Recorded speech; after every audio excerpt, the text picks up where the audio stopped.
the beastmen part of the Waluda army now. How the hell did that happen?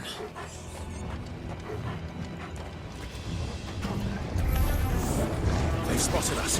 With me, Torgal.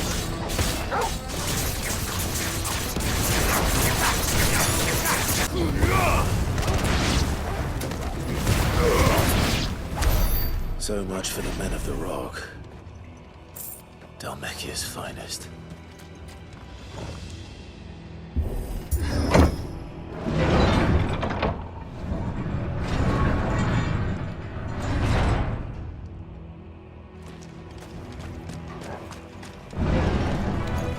Time to...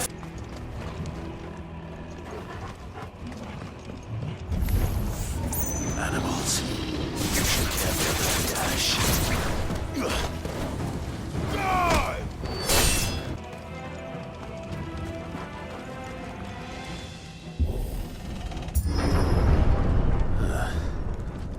Stairs. This must be the way out.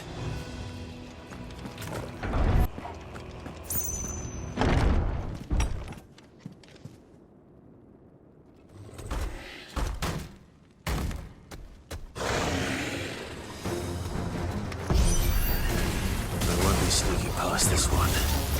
How did they get in here?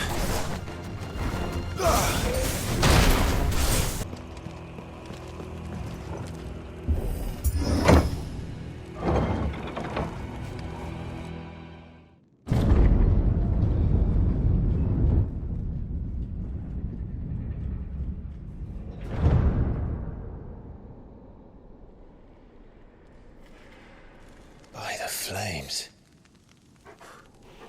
Come on, Torgal.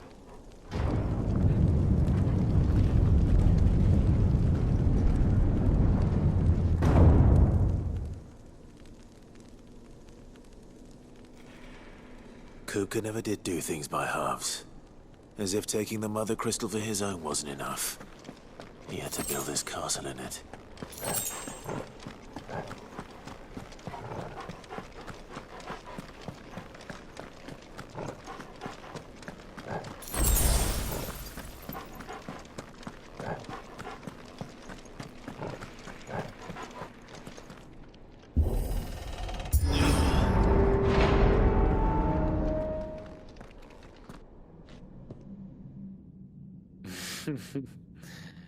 Let the trial begin.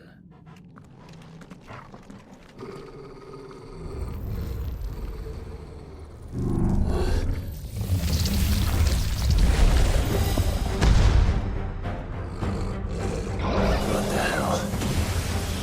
With me, Torgal.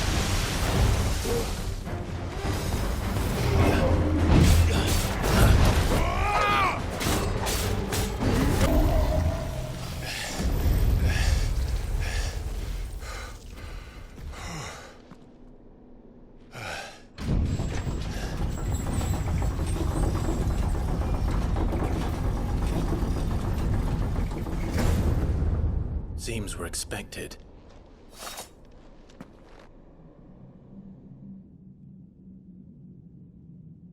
So this is the power of Mythos.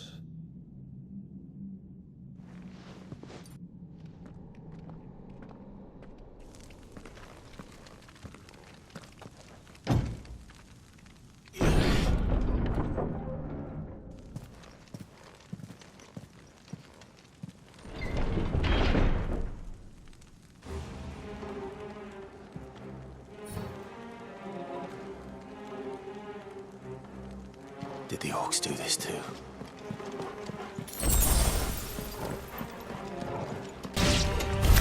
What the hell is going on? Are these things here for me? Or for him?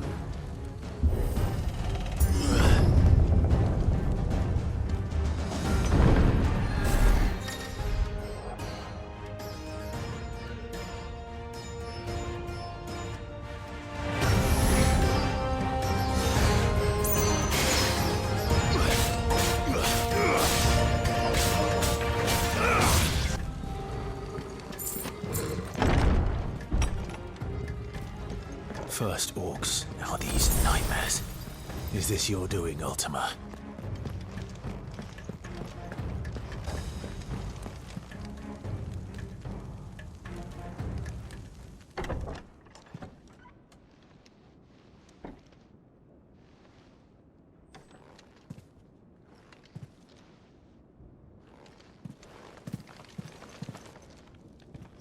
You've been busy, Kupka.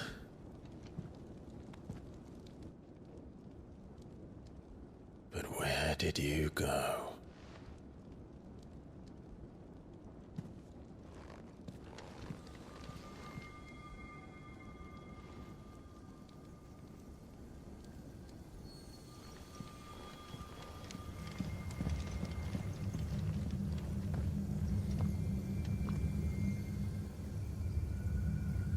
The heart.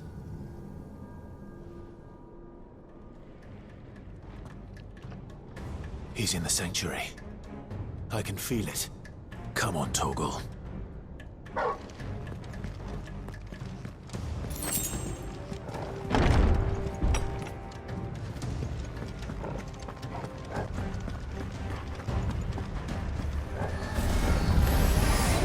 Just what I needed.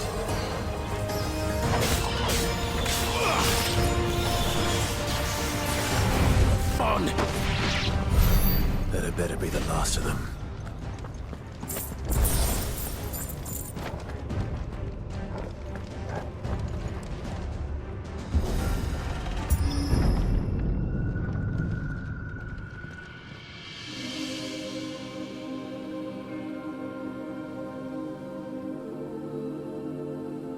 Benedicta, my everything. I've missed you so much. Kuka!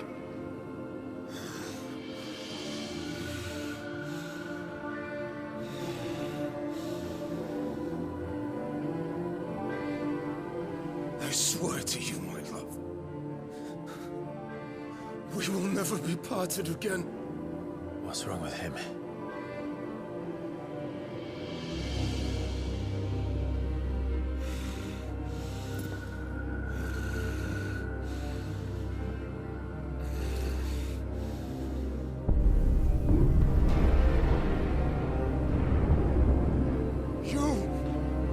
You got away from her!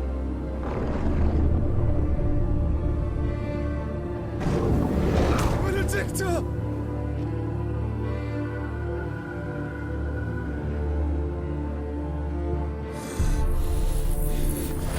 I'll kill you, Rosfield!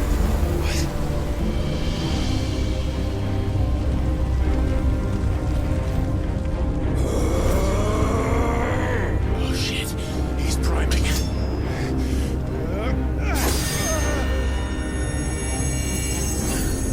No, not now.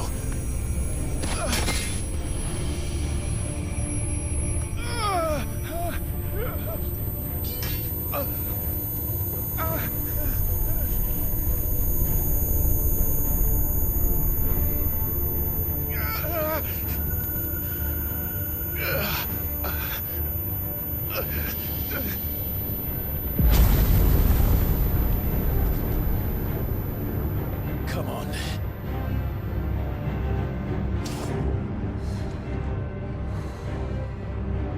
Find him. You've done this before. You can do it again. Let the flames burn within you. No. Let them burn without. Come to me, Ifrit!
Let's give this a try.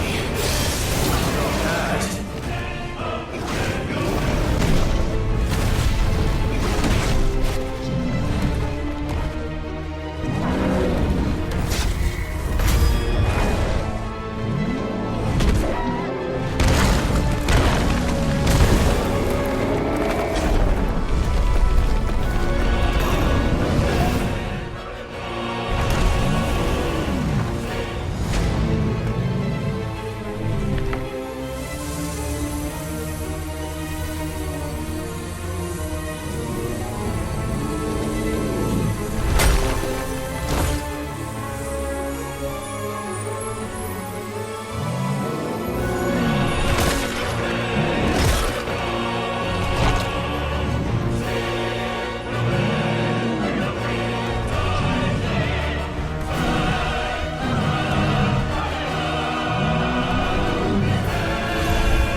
want? Your soul is tainted with worthless human will, yet your thirst for power remains undiminished. With every sip you take, you grow in strength, and soon you shall achieve perfection. I don't know what you're talking about. You will accept us, Mythos. It is inevitable. You were created for this purpose, and you shall serve it. Never!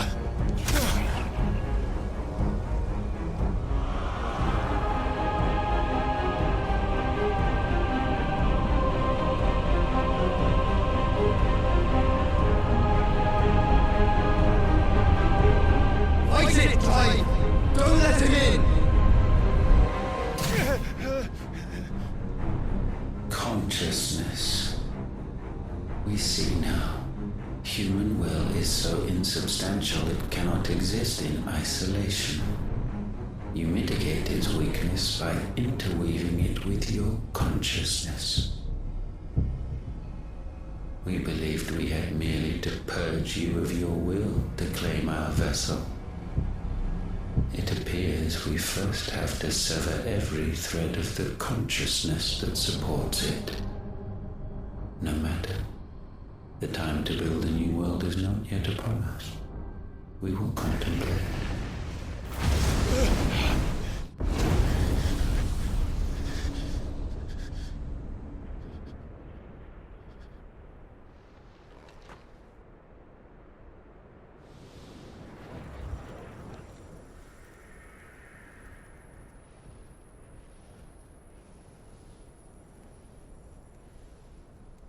Thank you, Joshua.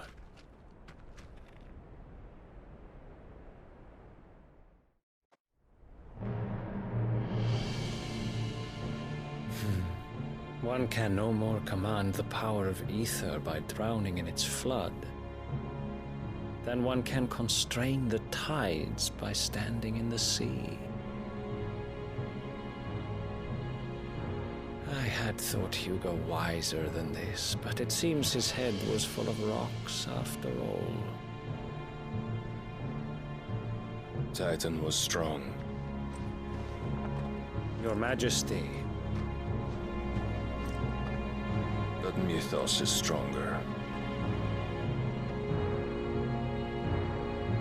For 5 years, that man lived only for revenge. Clinging fast to a fiction, even as it swept him into the abyss.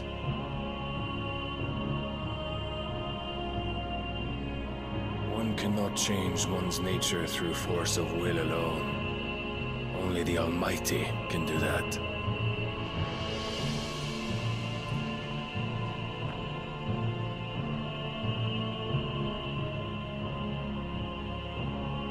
Hugo Kupka, the man who gave his life for a woman's head. A fool like all the rest.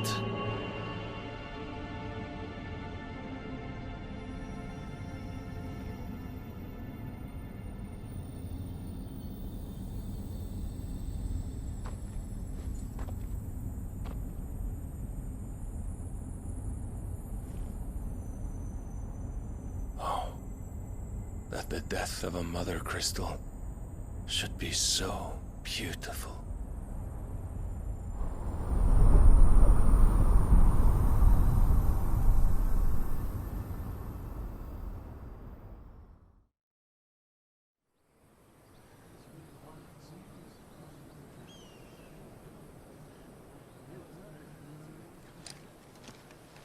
Some medicine, my lord?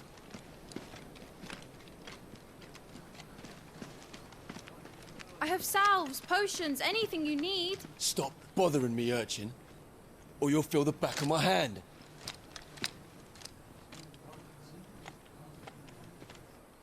You must consider your health, my prince. If a show of force is needed to keep the Dalmex at bay, you may trust in your dragoons. I beg you to call on Bahamut only as a last resort. His strength comes at too great a cost. The Empire agreed to an armistice with the Republic, and yet the Emperor still plots its ruin. For now, the Dalmex suspect nothing, and as long as I can hold their gaze, war need not be inevitable.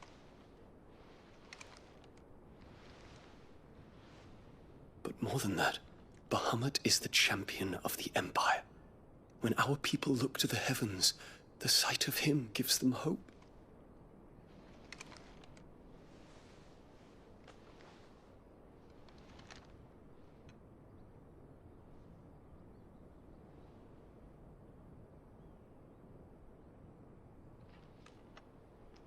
Forgive me, Terence.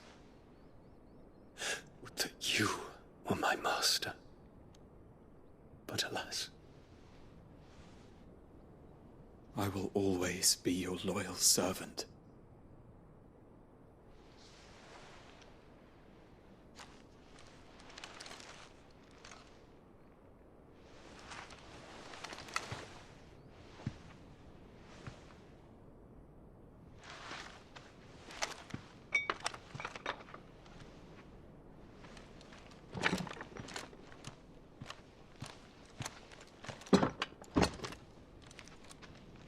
Should the Council's brazen maneuvering prompt the Republic to tear up their own treaty and launch a new assault, our soldiers would advance to meet them, cutting across the Central Isles, but not in time to prevent their forces from breaching the southern defenses and storming Twinside. And so the capital would become a battlefield. Thousands of innocents would die. I cannot allow that to happen. There is one small mercy, at least. You will not be forced to do battle with Titan.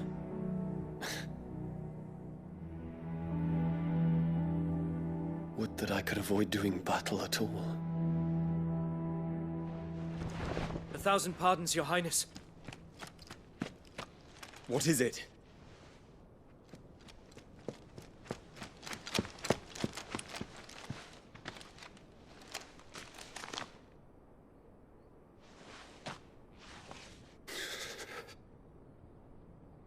Olivier has been made Emperor. What is the meaning of this? My father's orders. What were they? Quickly! Yes, Your Highness. His Radiance requests that Your Highness maintain position here and... Ah!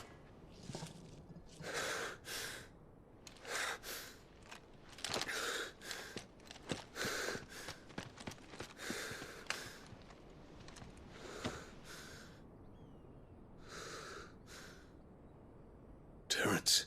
Yes, my prince. I must go to the palace. I'll ready your steed.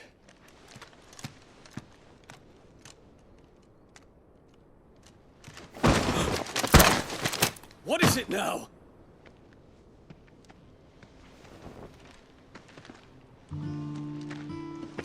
Forgive the intrusion, Your Highness.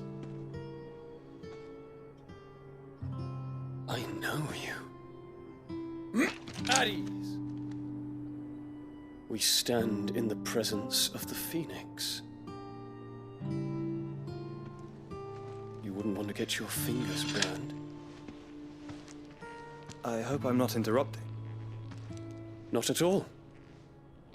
Though I admit, I did not expect such a distinguished guest.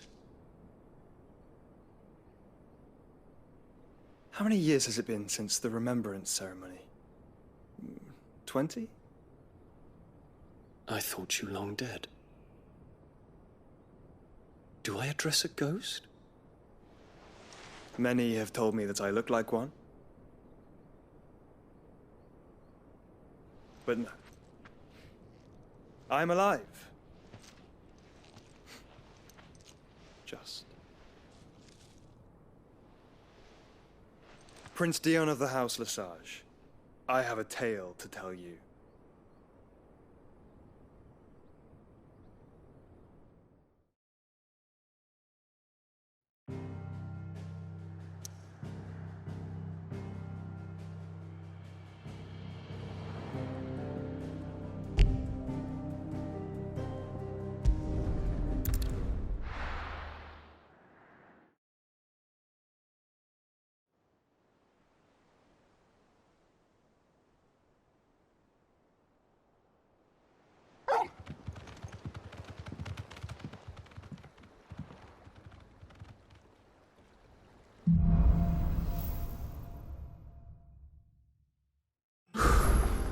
I'd better give Otto the good news.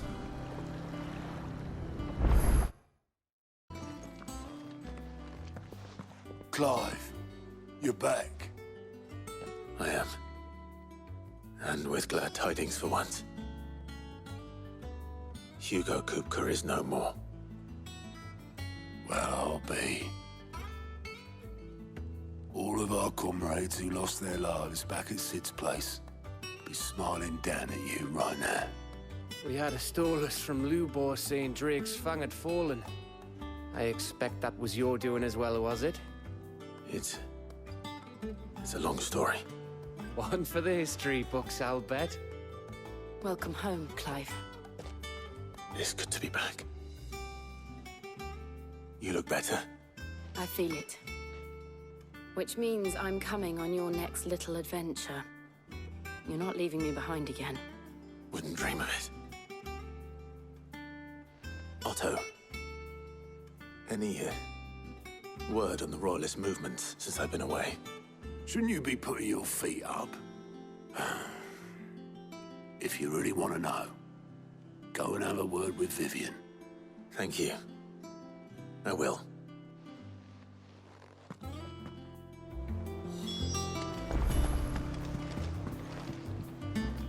Ah, the conquering hero returns.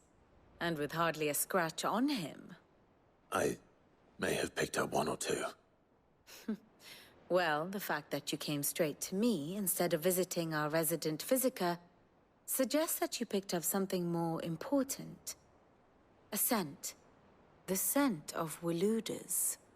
The very same. But whatever plans Kupka was hatching with the Royalists, he took them to his grave. As did his men. Slaughtered by the orcs who'd taken over the Fang. Orcs, Vivian. I've never seen such creatures in Storm before. The Waludas must have ferried them over from Ash, but why?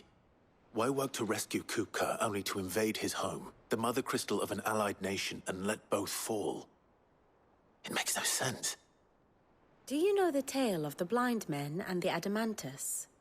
One can often be led astray by focusing too closely on individual details. One must instead see the bigger picture. And what bigger picture is there than my map?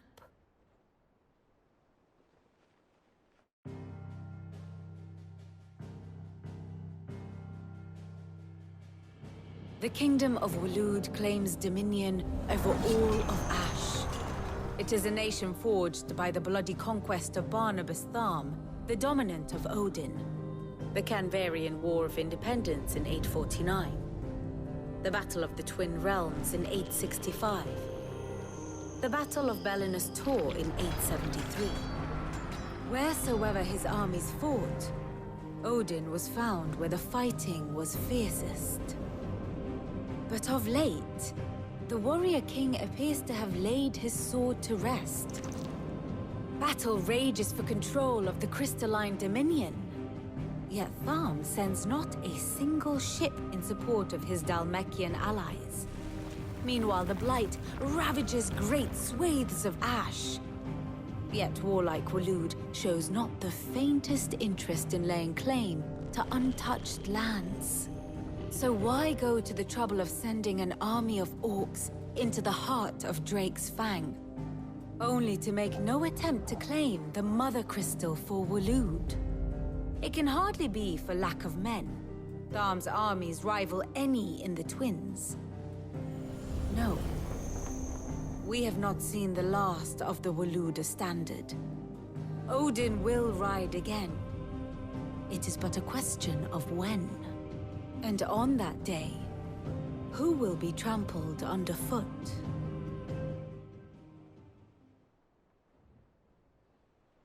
In summary, I know not to what end the Royalist betrayed Kupka. I know only that it is part of some broader scheme. A scheme tied to the ambitions of one man. King Barnabas. But there is no need to wallow in confusion. If one is to cure a sickness, one must first identify the symptoms. And your Lord Uncle has volunteered to do just that by keeping an eye on the Royalists' movements. He's really throwing himself into this. Indeed he is. Which means all that remains for us to do is await his reports. Well, not quite all in your case. The people of the Hideaway must hear the news. Justice has been done. Hugo Kupka is dead. The wounds he left that night are still raw, especially for those who lived with Sid the longest. Tell them that those wounds might finally begin to heal. Consider it the price of today's instruction. I've never known you to be sentimental. What can I say? I am only human. And we are, all of us, sentimental animals at heart. I suppose we are. Very well. I'll go and spread the word.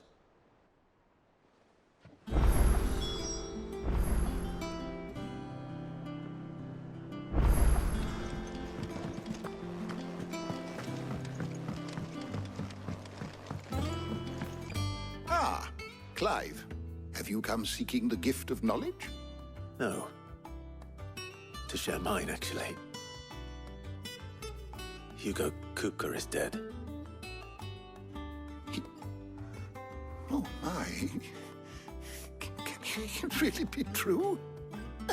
Look, he's crying. He is. The big baby. And with good reason, children. These are tears of joy. We must offer up a prayer to your parents that the heavens might weep with us. There shall be no lessons today, only thanksgiving and merrymaking. Go, put away your things. All right. Brilliant.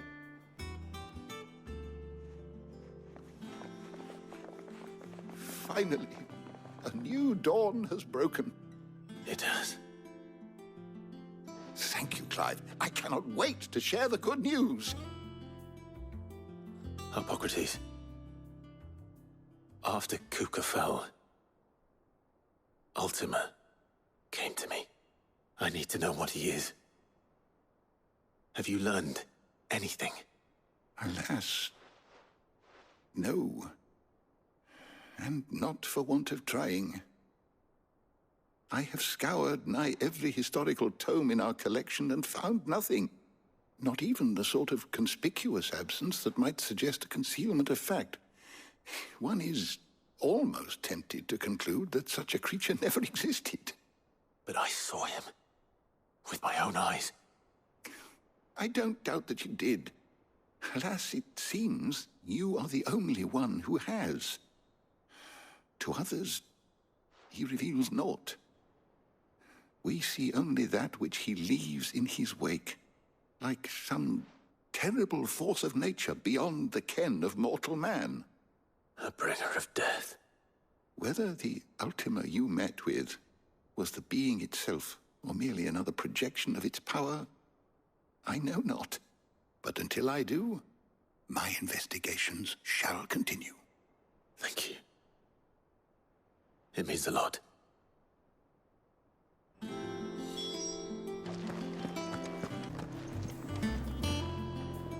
Well, someone looks pleased with himself. It's true what I'm hearing, then. Nothing escapes you, Lady Karen. It's true. Kupka is dead. No more looking over our shoulders, then. Good. I'm starting to get a crick in my neck. Don't let it go to your head, though.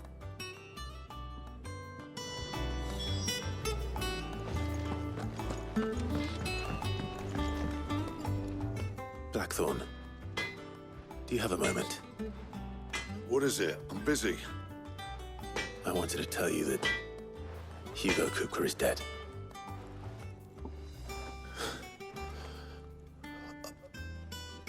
I can't tell you how long I've been waiting to hear those words.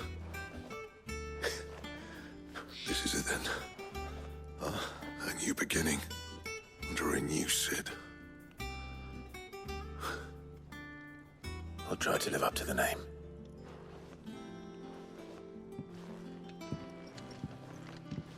Right. Let's see if Otto has anything else for me.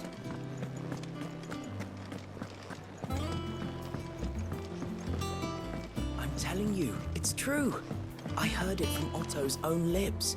Hugo Kupka is dead.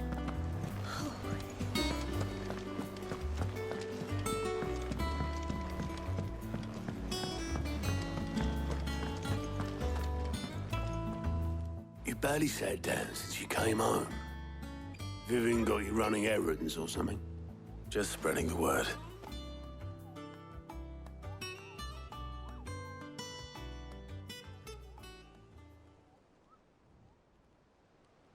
So, the Professor's got a soft side, has she?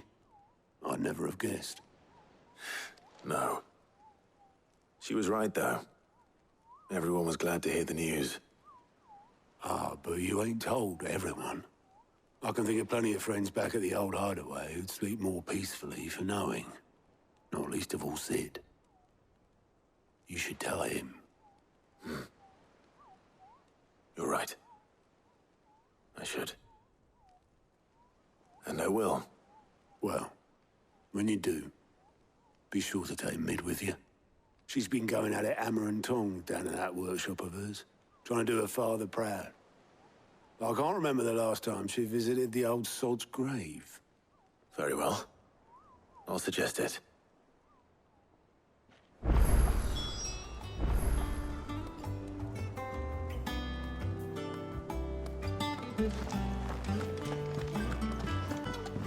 If I don't come up with something soon.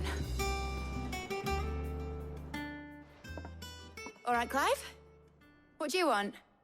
I'm going to visit Sid, and I thought you might like to come with me. Sorry, I'm too busy for all that right now. I've got to get this thermal displacement stack sorted. Thermal... Displacement stack. Here. And this is for... Only the fastest, finest ship the world has ever seen. The Enterprise. Me and my dad designed it together. Where other vessels rely on the fickle winds to drive them through the water, ours is fitted with mithril engines. And those things have got more push than a behemoth in a bad mood, and more heat than all the hells put together. Which is where the stack comes in.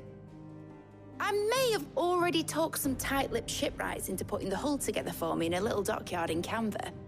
But the stack's a bit more involved, so I'm building it here. Thing is, it's so involved that I'm running behind and it's starting to hold things up over at the shipyard. I'll come and see my dad, though, when I'm done. Whenever that is. Is there anything I can do to help? Good old Clive. I were hoping you'd say that. First things first, I need some parts meching. The stack will be made up of 3 major components. There's the plating, here, that channels hot vapors away from the engine. The helm over the top, that disperses all that heat into the air. And the shielding around the sides. That stops the rest of the ship from going up in flames. A full suit of armor, then. Probably best to take it one piece at a time. Then you'll need to start with the plating. Everything else fits onto it. I've got the designs and the list of materials here. Show these to Blackthorn. He'll know what to do. I can't make head nor tail of them. Luckily, you don't need to.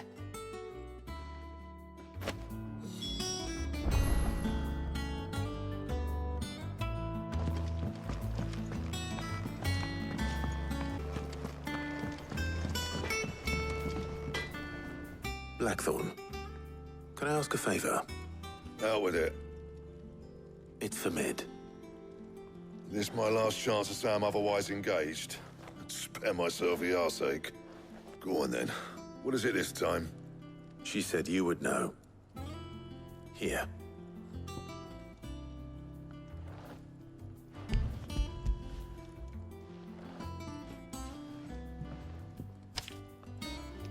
Krieger's Tates. Well, I don't know what the hell you'd want this for, but I can make it. Won't be easy, though. And I'll need help. Get Gavin Otto in here, will you? All right.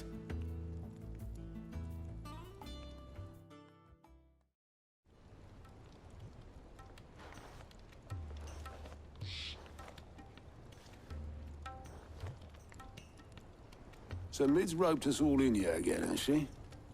Typical. Still, if that's what it takes to get her to visit Sid's grave, I'll do what I can. And, what is it we need to do, exactly? Take a look at this. It's this plating. The usual sword grade steel won't work. We need something that can get very hot, very fast, and still keep its shape. That means an alloy. Something that won't break or buckle at the temperatures she's talking about. Which is where you lot come in. I need materials, and I've got my work cut out already. You'll have to fetch them. Now, there's a special kind of sand I'm after that you can only find out in the Valcroy. Stardust, they call it. As for the rest of the stuff, my usual supply should have it in stock. It just needs buying and bringing back here. Well, we'll get it done quicker if we split up. One of us should probably give you an hand collecting the sand.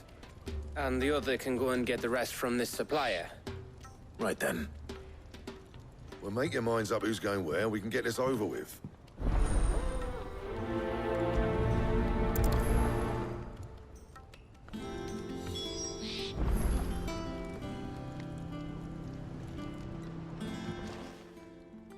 You going after the Stardust then, are you? Which one of these two lucky souls is going with you?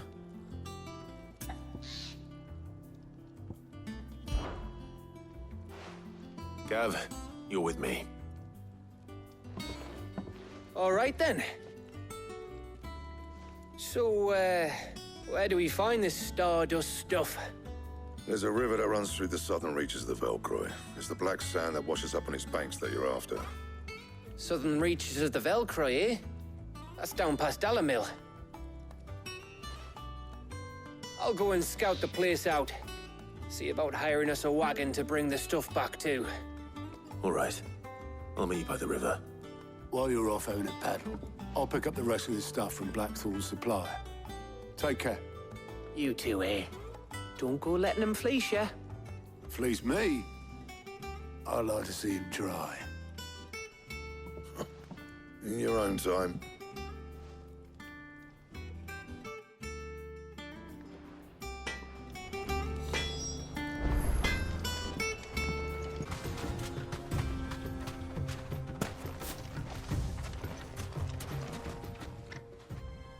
Sorry to keep you, Gav. Better late than never.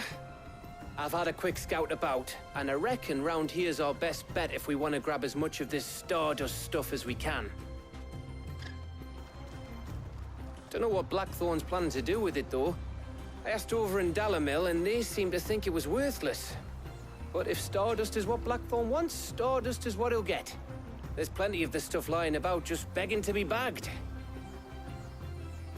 Then let's get bagging, shall we? We shall. Race ya.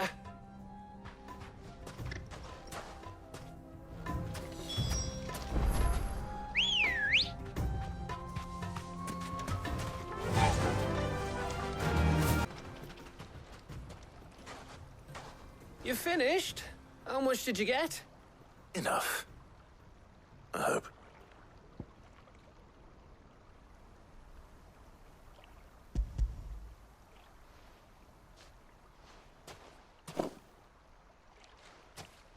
Oh, you win. That might even be enough for old Blackthorn. Hey, before we go, do you mind if we have a chat?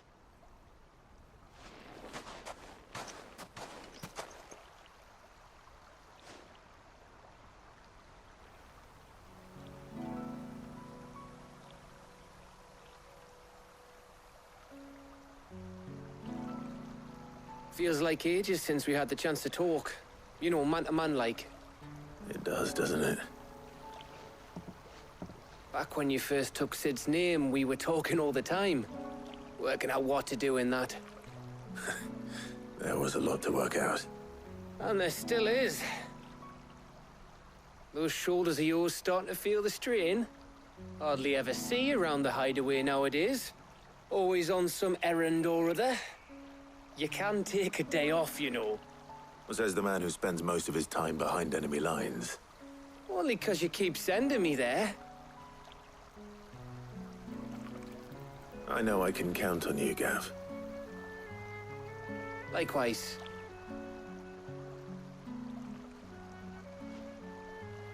So you keep sending me wherever you need to, and I'll keep going. Safe in the knowledge that I have a home to come back to. Thanks to you.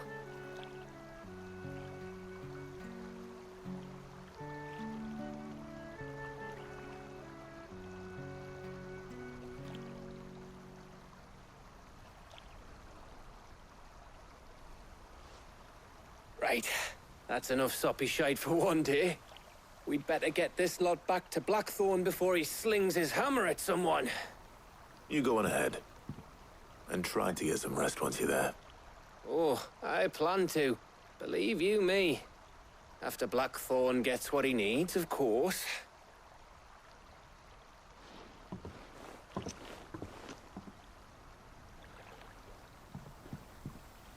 Right. Ready to go home, boy?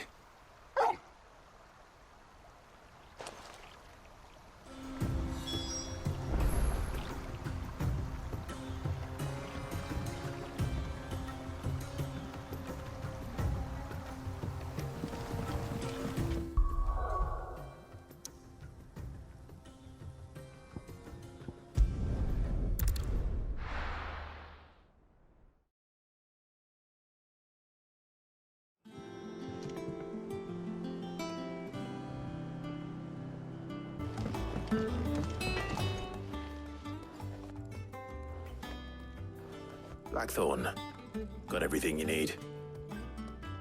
Yeah. Yeah, I do.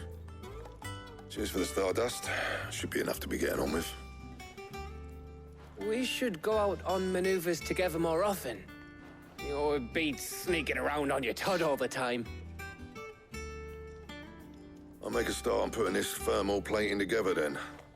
It'll take some time, mind. So if you've got other things to be getting on with, I could do without you breathing down my neck. Thank you, Blackthorn. I'll let Mid know construction's underway.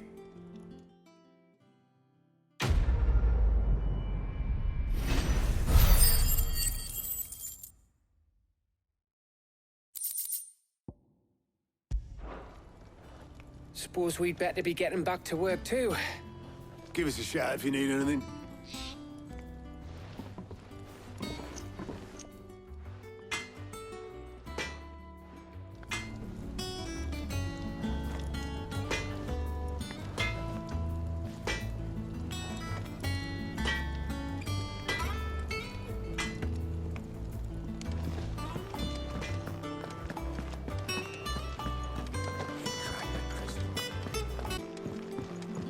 Come up with something soon. You'll be pleased to hear that Blackthorn's started work on the plating. Excellent. 1 down, 2 to go. So, what's next? The helm, of course. For this, we'll be repurposing fallen scrap. Salvage from the ruins? I thought that material was all but impossible to work. Ah, but we don't have to. I'm sorry. Just so happens there's one particular ruin that's broken into exactly the right shape and size pieces for what we need. What's the name back there? I'll give you all the details. What's her name? Right.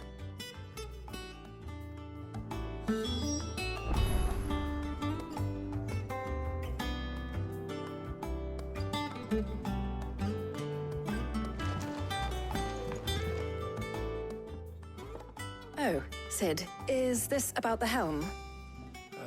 Yes. Mid said I should speak with you. I'll show you the plans then.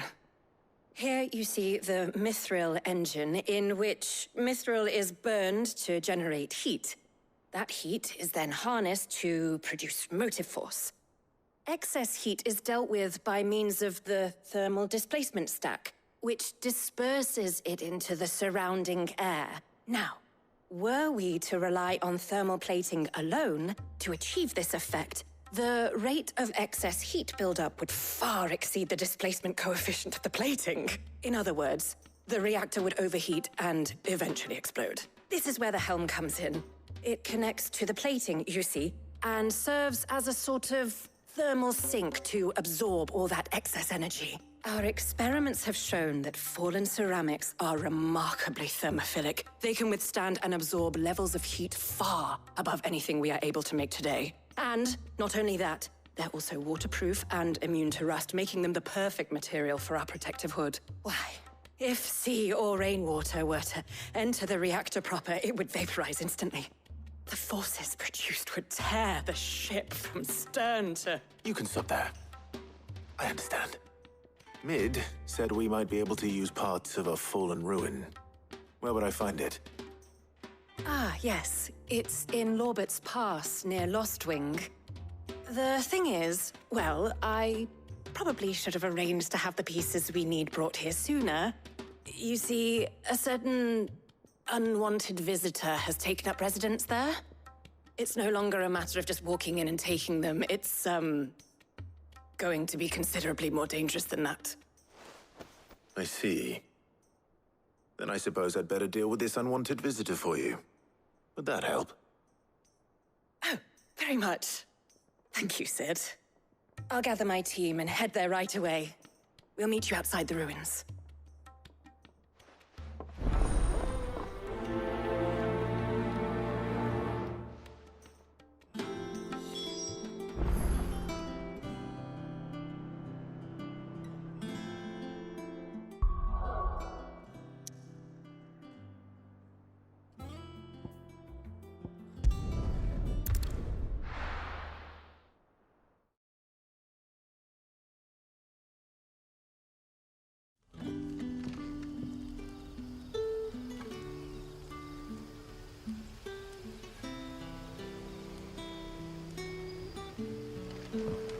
Good day to you.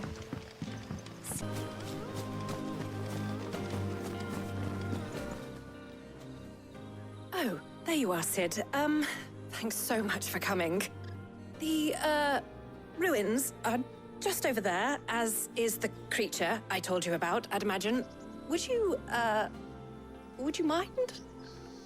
Of course. I'll be right back.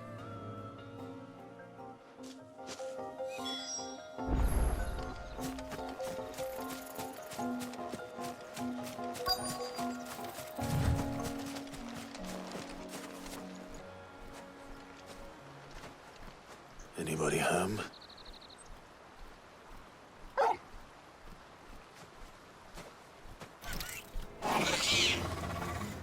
This must be our unwanted visitor. Time to go.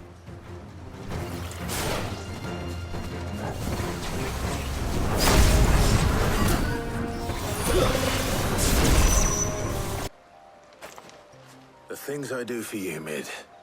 Sid! Oh, thank goodness you're safe. You shouldn't have any trouble now. Indeed. Well, don't let us keep you. We'll, see that everything is transported safely back to the hideaway. All right. I'll let Mid know you're on your way.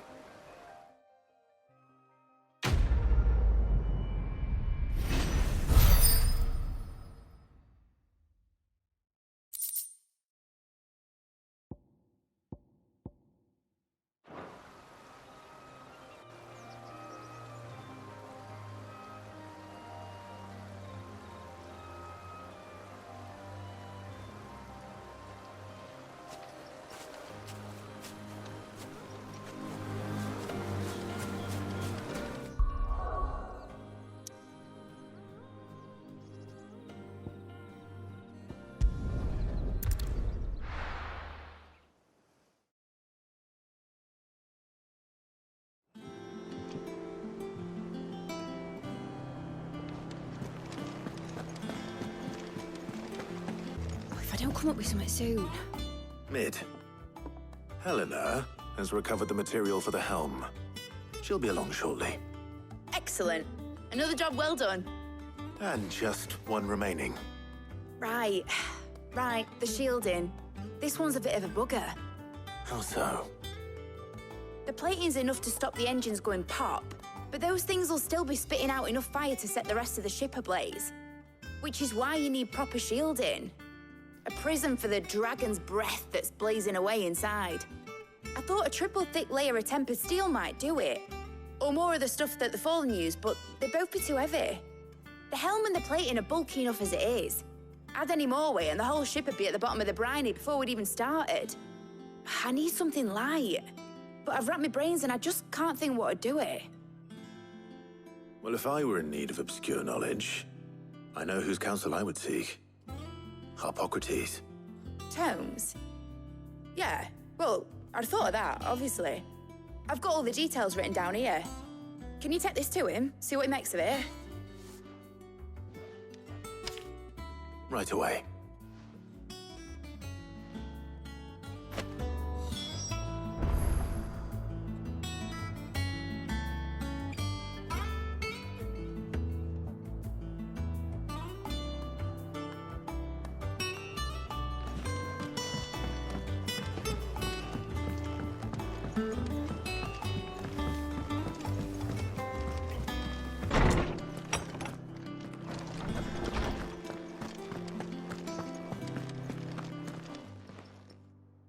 Harpocrates, do you have a moment?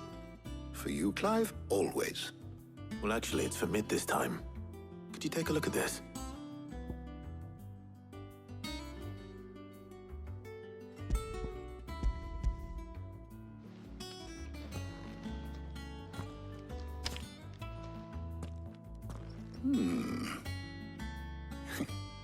Shielding for a mithril engine? Whatever will that girl think of next? And what are these notes around the edges? She has some specific requirements for the materials. The shielding needs to be able to resist extreme heat on the inside, and yet remain cool enough on the outside not to set the ship alight, while also being light enough not to sink it. As you can imagine, she's struggling to find anything that meets her needs. I see. I wondered if you might know of a solution, or if you might be able to search the records for one. Perhaps it is not a different material she requires, but a different approach. What do you mean? Consider the lake we have made our home. Its blighted waters eat away far more quickly than fresh water or even brine, at timber and steel alike. And yet, we have made a home here from those very materials nonetheless. We have. But Bardolph must varnish every board twice over to keep it from rotting. And Obelus complains that without a constant supply of pitch. I see. Early Gregorian histories speak of a preparation known as moon dew. It is said to be able to resist even the most ferocious flames. Before the dragoons tamed the worms and wyverns of the realm, nobles would daub their castle walls with it in order to guard against dragonfire. So if we could recreate it... It might be applied to some material or other in order to provide the protection Mid requires. As to how best to apply it and to what material, perhaps Bardolph and Obelus might be of assistance. I shall speak to them and see what wisdom they might have to offer. If you would be so kind as to procure the necessary ingredients, I shall discuss the specifics of how it might be most effectively put to use with our two friends. The knowledge of the past may yet prove useful to we of the modern era. Thank you, Harpocrates. And since you're asking others to help you, perhaps I should too.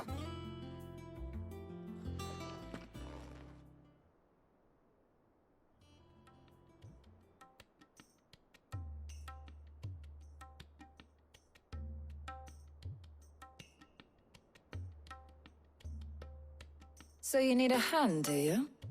We do. I'll be heading to market for the ingredients we need. I could do with some help. And some company, too. The other can assist me in researching how best to prepare the shielding itself. Can we count on your aid? Always. Well, if Jill's game. Thank you. I am sure either of these fine young minds would prove indispensable in my research. I leave the decision as to who will go with whom in your capable hands, Clive.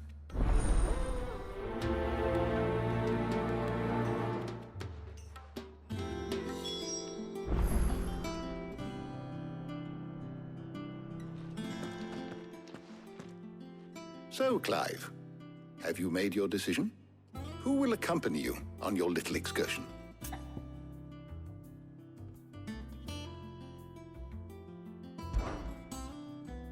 Very well. So then, what do we need to find? I have taken the liberty of preparing a list. Here. White chocobo eggs.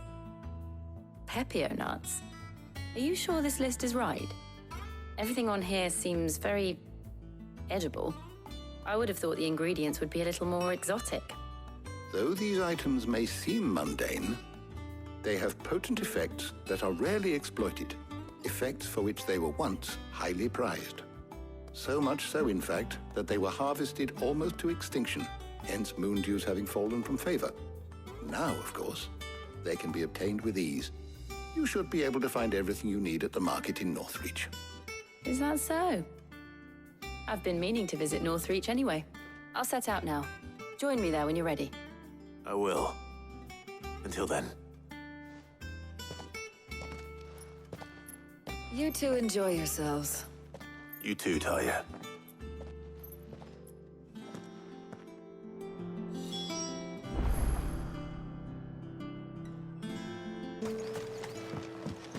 Are those Pepio nuts?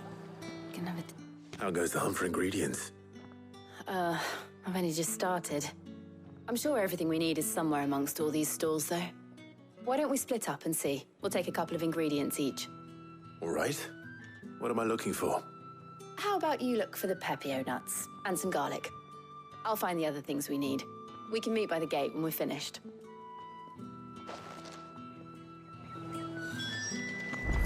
Up! You'll not find a bruised pippin in the... Fresh cuts! Come and get them before they're gone. Any friend of the innkeeper is a friend of mine. Ah, yes.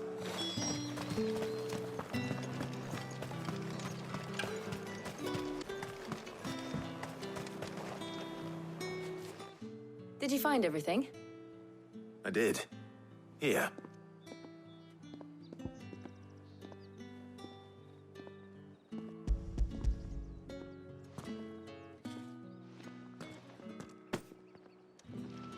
Garlic and Pepio nuts. Perfect.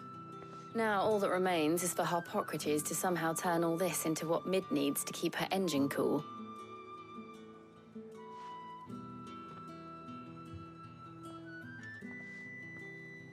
But before we head back, would you walk with me a while?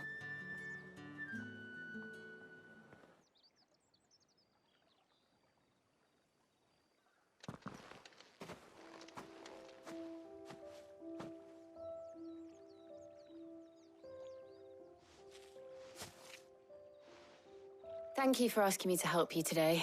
It makes a nice change. It does. It's good to get away from all the battle and bloodshed for once. Just being here reminds me of when we were children. Do you remember?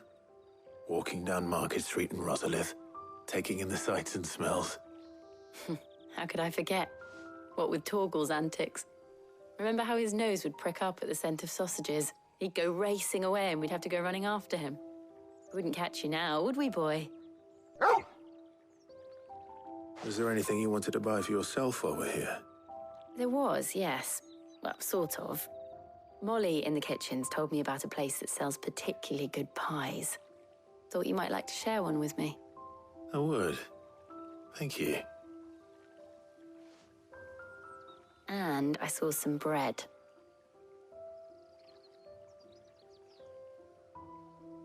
Big white cobs like the baker back in Rosalith used to make. What do you think?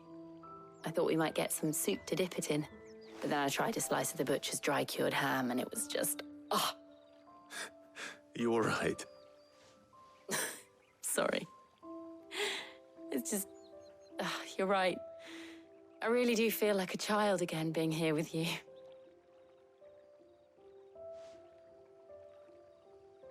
Clive. Is it wrong of me to enjoy this? No, Jill. This is how life should be. And it's how our lives will be when our work is finally done. When we can live on our own terms. I hope so.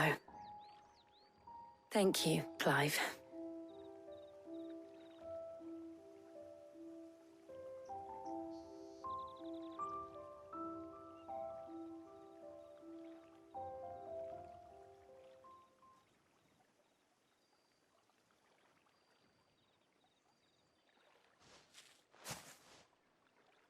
Well, I suppose we better be getting back. I need to give these ingredients to Harpocrates and Tarja. I'll see you at the hideaway. Take care. I will. You too.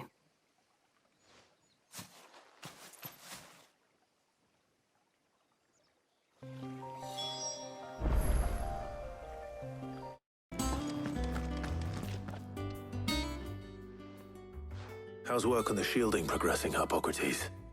Well, very well indeed. And thanks in no small part to your kind assistance. I was just explaining to Tarja how we might best go about preparing the moon dew. And now that we have all the ingredients, we may begin. You can count on me. I've mixed more than a few mysterious concoctions in my time. I'm sure you have. What about the shielding itself? Work is underway, under the watchful eyes of Bardolph and Obolus. Apparently, it'll be ready soon. Thank you. All of you. Right then. Jill, would you join me in the infirmary? Many hands make light work and all that. Of course.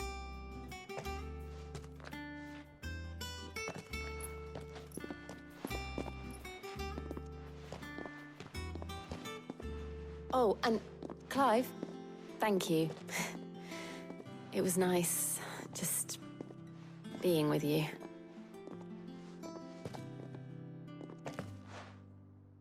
It appears our work here is almost at an end. A shame. I was enjoying playing the man of action for once. When both the shielding and the moon dew are ready, it will merely be a matter of applying the one to the other. Followed by a rigorous process of testing and retesting, of course. Perhaps someone ought to warn young Mid of that. Leave it to me. Thank you, Harpocrates.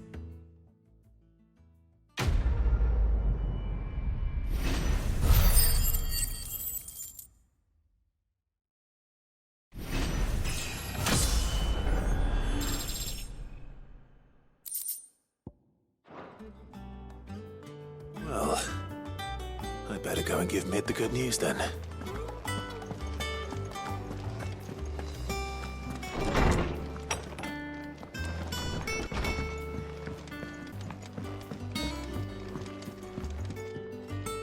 Sorry to keep you waiting, Mid, but you'll be pleased to know that work on the shielding is underway.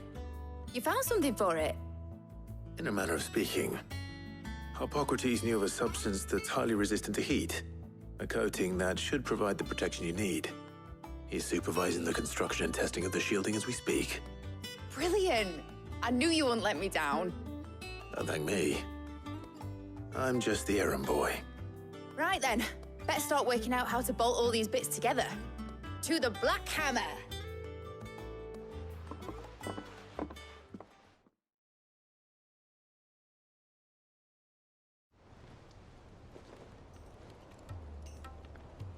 You know, when I got into the smithing game, I thought I'd be making swords and shields, not thermal bleeding didgeridoo-dahs. Displacement stacks. Same difference. Whatever you call it, I ain't putting it together in here. It's cramped enough as it is. Let's take this outside. Mid, you get all the parts lined up on the deck. I'll take care of the rest. On my way! Oh, and bring me the biggest hammer you can find.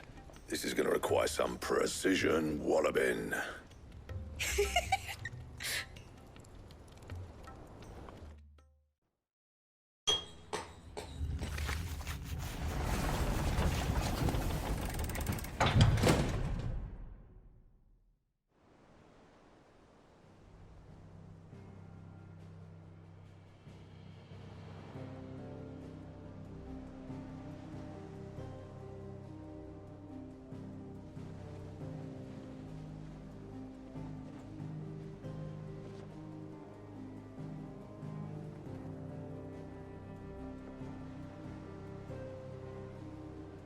It's finished! It's finally finished! Thank fuck for that. I'll be feeling my hammer arm for weeks. Thank you, Clive, Blackthorn, everyone. That's one down and just 3 more to go. I'm sorry. Oh, didn't I tell you? The Enterprise has 4 mithril engines, and we'll be needing a displacement stack for each. You don't mean... Don't worry. Now they've got a finished one to work off. My gang in Canva can build the rest. Good luck to them, I say.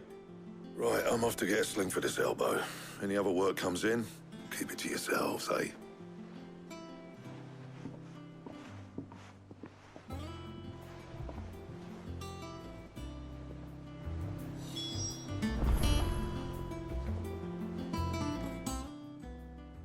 What's the matter? Nothing. Just daydreaming. Thinking about the Enterprise sailing off over the horizon to shores unknown. Searching for a land untouched by the Blight. Just like me and my dad planned. So if the worst came to the worst and every scrap of soil in the Twins turned black, we might still have a chance. That's what she was meant to be. You see, one last chance just in case we needed it. But now she's so close to being finished, I've realized I don't want it to be that. I don't want it to be just a lifeboat for us to cling to if things get desperate. I want people to sail aboard her by choice, not from the lack of it.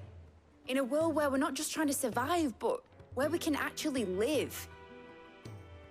I'm working on that. And I'll do everything I can to get you what you want. Don't you always? All right.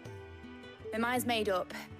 As soon as the Enterprise is fit to sail, I'm putting her under your command. Sod our plans, I'm trusting in yours. Are you sure about this? Something tells me it's what my dad would have wanted. He'd be proud of you. You were gonna visit his grave, weren't you? I was. And you can come too, now that your little project is finished. Right. There's just one thing I need to finish up first. Won't be a mo. All right. I'll let Otto know you're coming. Meet us in the mess when you're ready. Aye, aye, Captain.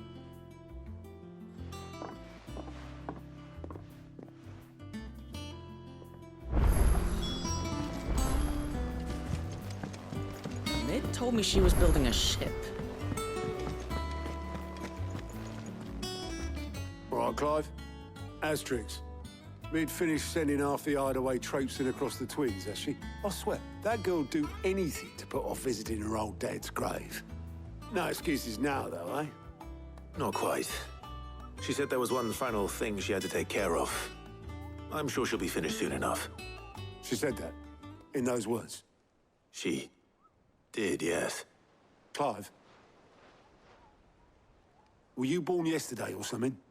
There is no thing. She'll probably be halfway to Canva by now. Mid.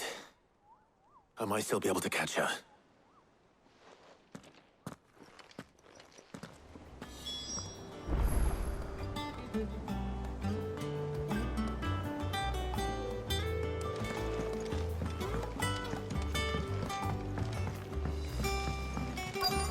Is that the thing Tomes helped? Obelus, have you seen Mid? Yep. In a boat, going that way.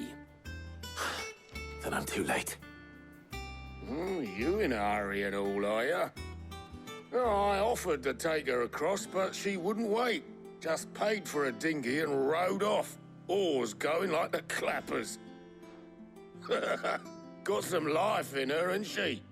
But anyway, I was on my way up to see you, as it happens. Got a letter for you. Urgent, by the sound of it. One of your uncle's men said I was to hand it to you in person, post-bleeding haste. And you're here now. Thank you, Obelus. Don't mention it.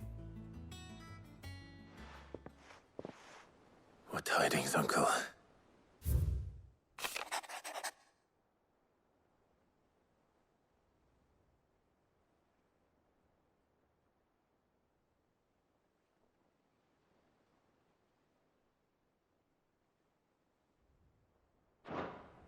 Trouble in Canva.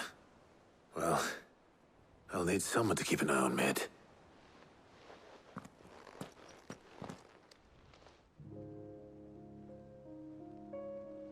So what? Mid got us to do all the dirty work and then just sailed off into the sunset? It, seems that way. Well, nothing we can do about it now.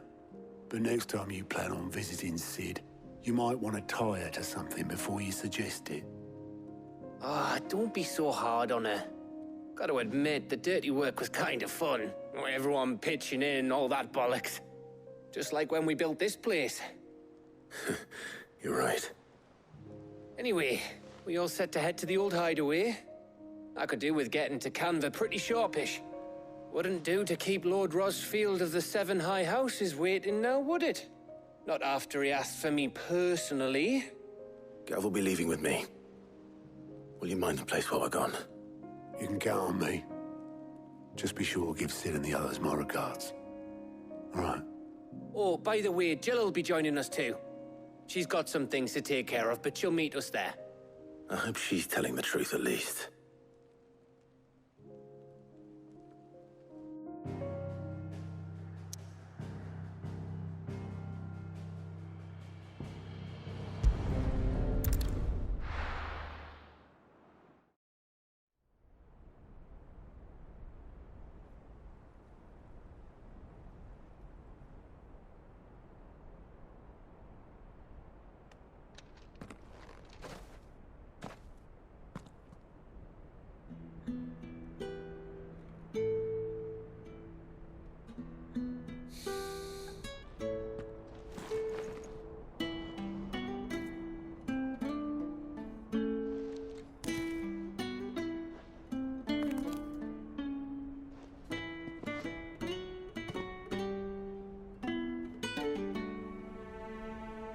Well, Sid,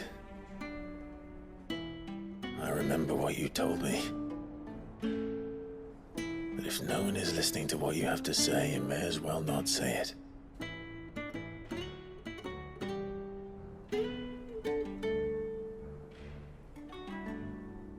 But I will say this, old friend. Hugo Kuka is gone. His shadow looms over us no longer. It's a pity the Phoenix can't be in two places at once. If he'd have been with us, maybe he could have done something for the lost. Not even the Phoenix can bring people back from the dead. Life has a beginning and an end. So we must live while we have the chance. Not as slaves to the crystals, but as free men. May we join you?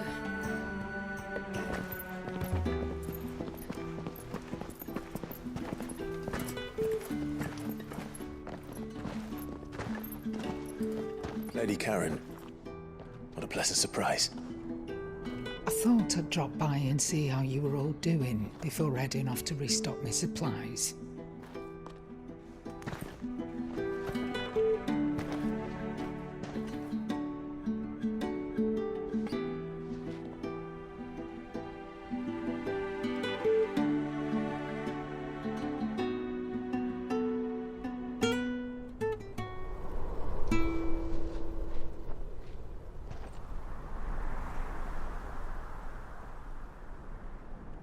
It wasn't the most scenic view back then, but it were never as bad as this.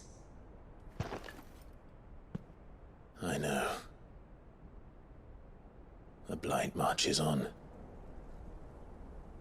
And soon, there will be no escaping sights like these.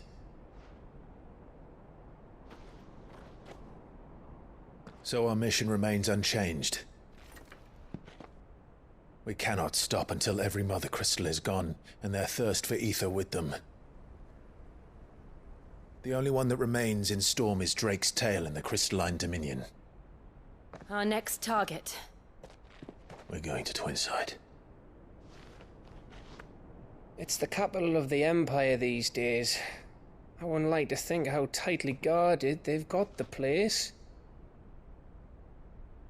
Not that that'll stop you, but we do well to scout it out before you go charging in.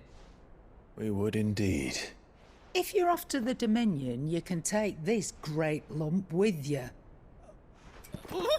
Goods. Oh, I am sorry. Have you forgotten you're the most wanted man in the Twins? I thought you might like to disguise yourselves as the attendants of a travelling trader, assuming you've no better ideas. You wanted to buy yourself some tools, didn't you? Well, now's your chance. You're letting me go with them? Oh, thanks, Nan. Stop that! You'll break me bones, you great galoot.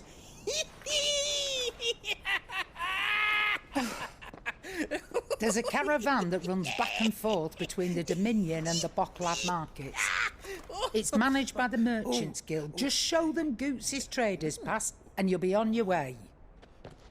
It'll be a damn sight less risky than footing it the length of the Crystal Road. That's for sure. Thank you, Karen. And glad to have you with us, Goots. Okay then. I'll get me things and I'll meet yous there. See yous down in Bocklad. Get off! Me poor fingers! Jill, you're with me. Understood. And Gav? Already on my way, Captain. Be careful. Aren't I always?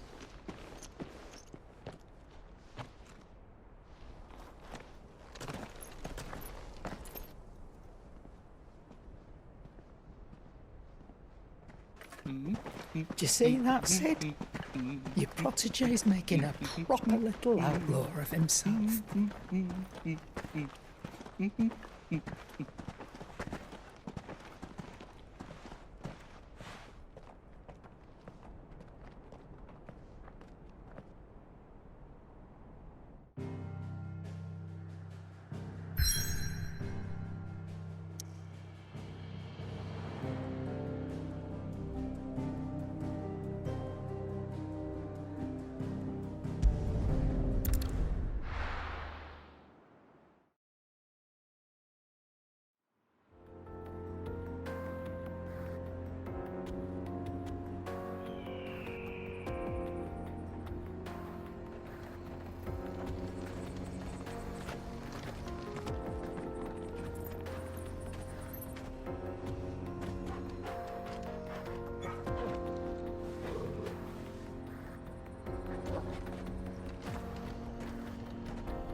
How are you feeling? Better. Thanks to Taya. I'm glad to hear it. And Torgal helped too. Didn't you, boy?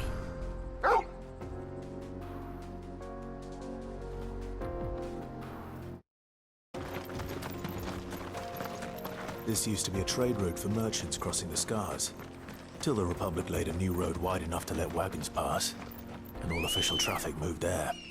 Leaving this one for those living outside the law. Indeed. I doubt we'll be the only outlaws on the trail today. Fly, Ambrosia.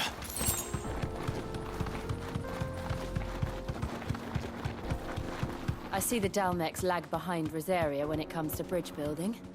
The fallen ruin should hold at least. The path continues on the other side.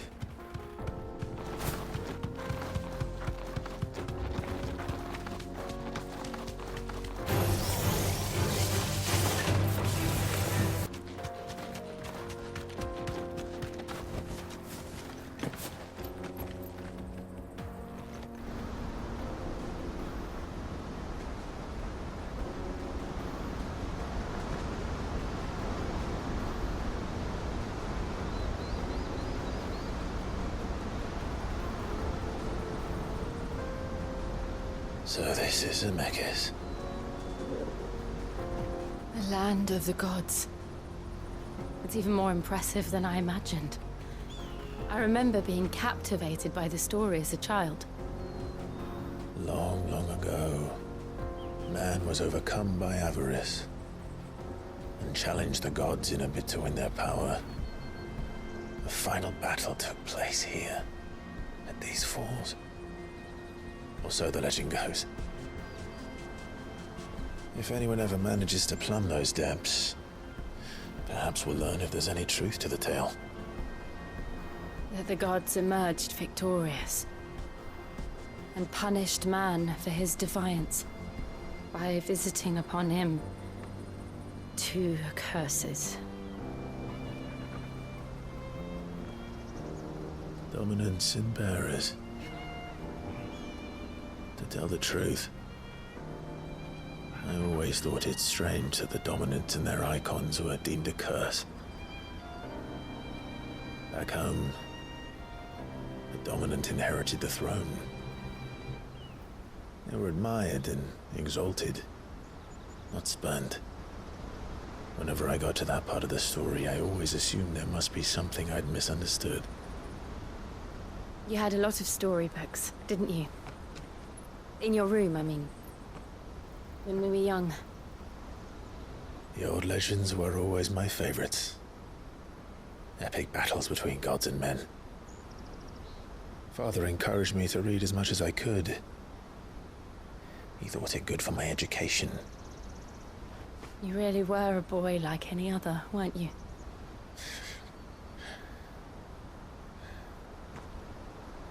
Just look at this place.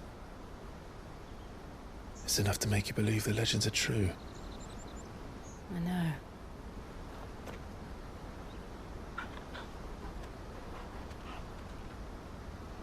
We're not far from Boklad. The road will be busier up ahead. Then we'll have to keep our wits about us.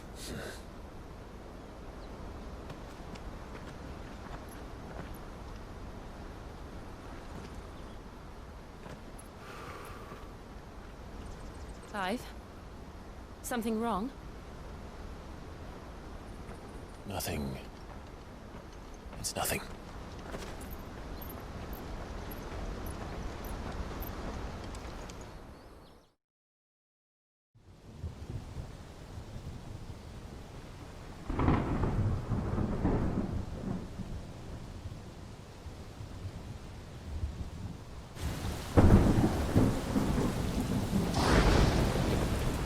I see the reports are true, Father. You have surrendered the throne to Olivier. I have. Emperor Olivier shall rebuild the Holy Empire of Sanbreque.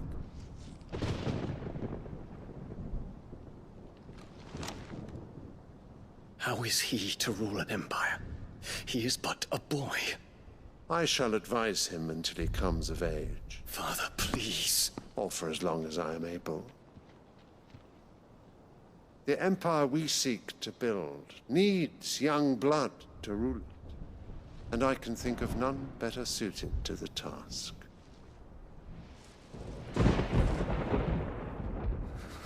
There is other news, Dion. Hugo Kupka is dead, and Drake's Fang destroyed. The pillars of the Republic have fallen. Ere long, the Imperial banner shall fly over every city in Storm. And then Valisthea. All shall bow before their Emperor. Father, these are the words of a tyrant. They are the words of a god. The Emperor whom I gladly serve. Great Greeker, made flesh.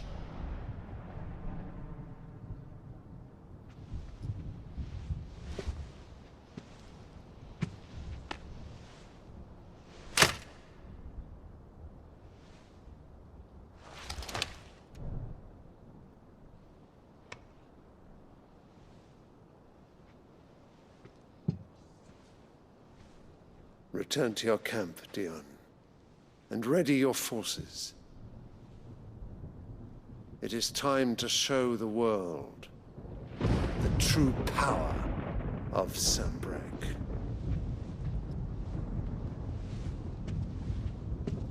Father. I find you much changed. Is this truly the path you wish to tread? Or are these the ambitions of another? Of Ultima, perhaps? What nonsense is this?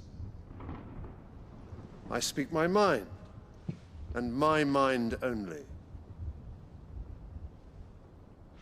Though I do owe Annabella thanks for reminding me of certain truths regarding the nature of nations, of rulers,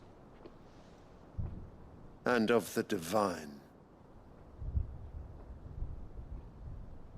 You would trust the words of this traitress?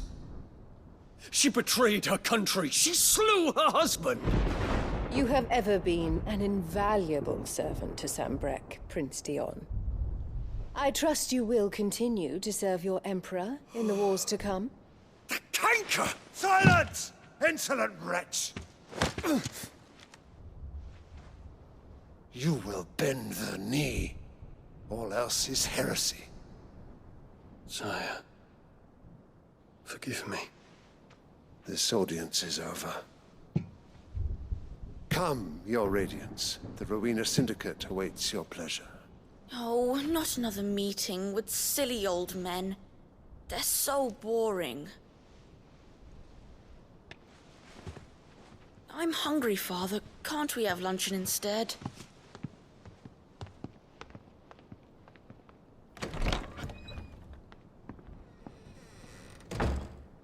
Does it pain you that you will not inherit your father's throne? I have suffered worse.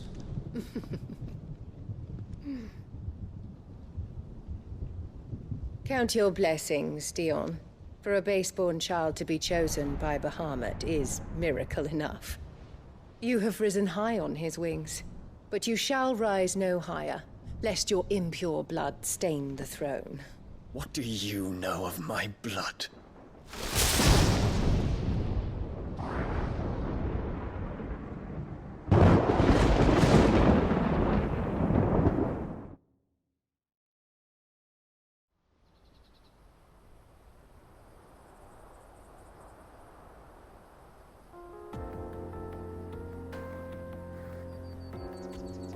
The Boklab markets are to the north.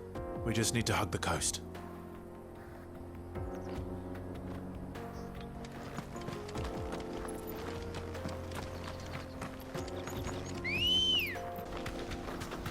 Infiltrating the Dominion won't be easy with the Imperials on high alert. No. His Radiance has lost one capital already. We can be sure Sylvester will do everything in his power to hold on to Twinside. His troops are well-trained and increasingly battle-hardened. But it's not as if we can wait for the siege to end.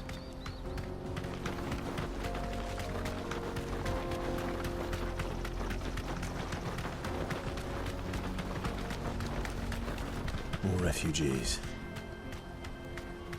And they're all making for the Crystalline Dominion. Because they don't know how to live without the Crystal's blessing.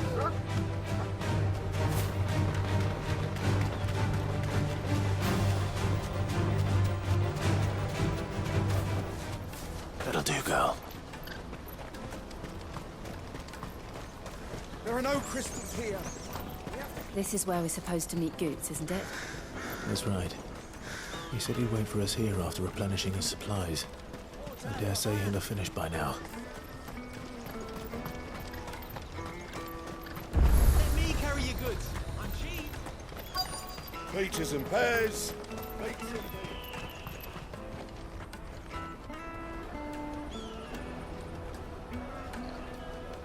Wonders from across the water. Come one, come all. Feast your eyes. Good sir, can I interest you in...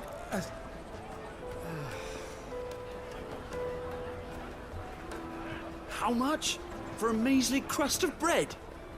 You won't find any cheaper. Not nowadays. But you're more than welcome to look.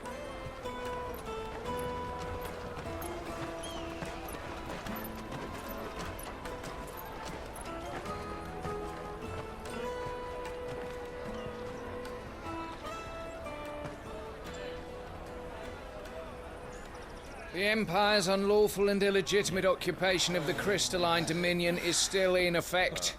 Only those whose business in Twinside has been officially approved by the Republican Army will be permitted to cross the border. All who seek entry are to form a line and ready their documents for inspection. Looks like we aren't the only ones who are eager to leave.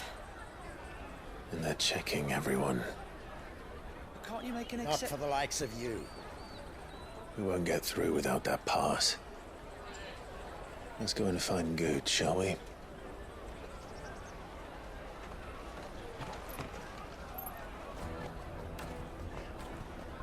He must be around here somewhere. Come, taste my peaches.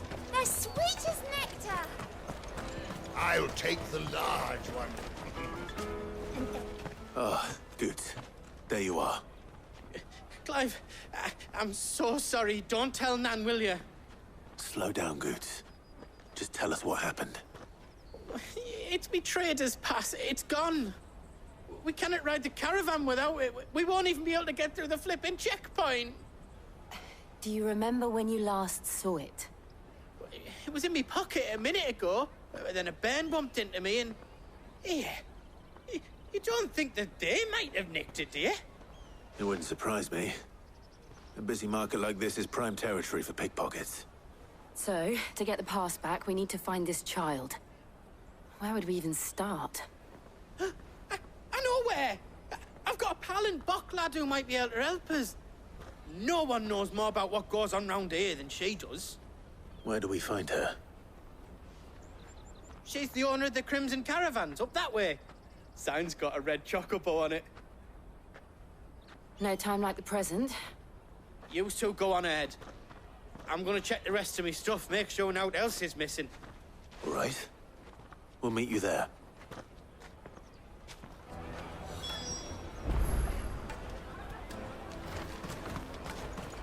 Let's keep an eye out for this red chocobo, then. And the other on our purses. Next to the checkpoint.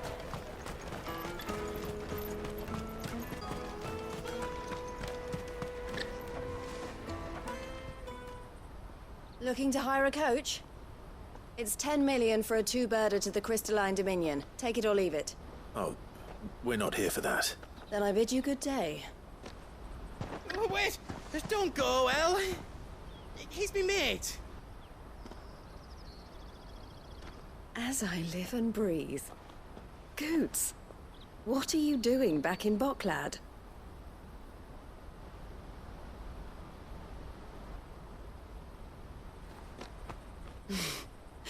I gather Lady Karen didn't send you.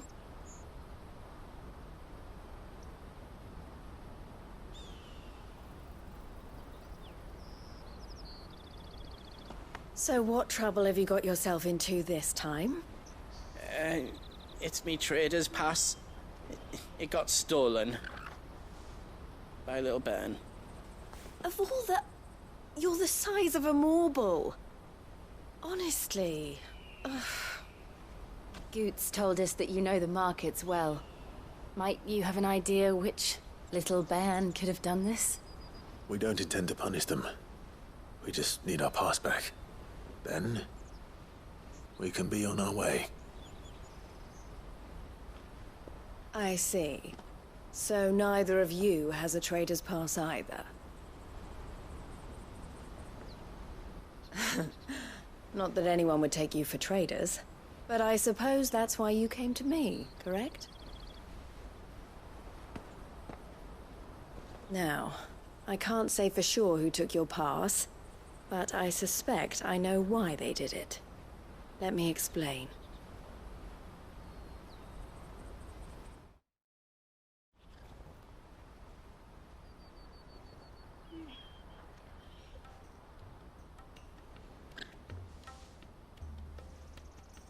Ever since the Fist marched on the Dominion, the Republic has been clamping down on any commerce that might aid the Empire more than it does us. Which means traders' passes have gone from being merely a way of easing one's progress to being essential if one wishes to cross the border at all. And with demand outstripping supply, they've become a precious commodity, leading some to seek to acquire them by less than legitimate means. So the children are stealing passes to sell on the black market? Yes and no. Passes are inscribed with the names of their owners, and yet none of the victims' names have appeared on the register of those passing through the checkpoint. Which means? That someone is doctoring the stolen passes. The same someone who is encouraging the children to steal them. And the same someone who has Goots' pass, no doubt. Whoever they are, they're ruining the livelihoods of honest merchants, which is why we've decided to take a stand. Will you stand with us? You want to get your pass back, and we want to ensure that no more are stolen. Catch whoever's behind it all, and 2 birds shall be slain with a single stone. Is there any other way of getting to the Crystalline Dominion Goots? They won't let you in if you're not with the caravan. It's that, I don't know, try swimming across the strait. But the guards will definitely spot you if you try and do that. Like, we don't want to get spotted, right?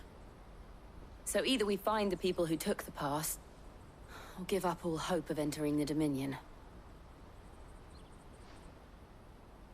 All right. We'll help. Thank you kindly. But I don't know your name. Eloise at your service. Clive. A pleasure doing business with you, Clive.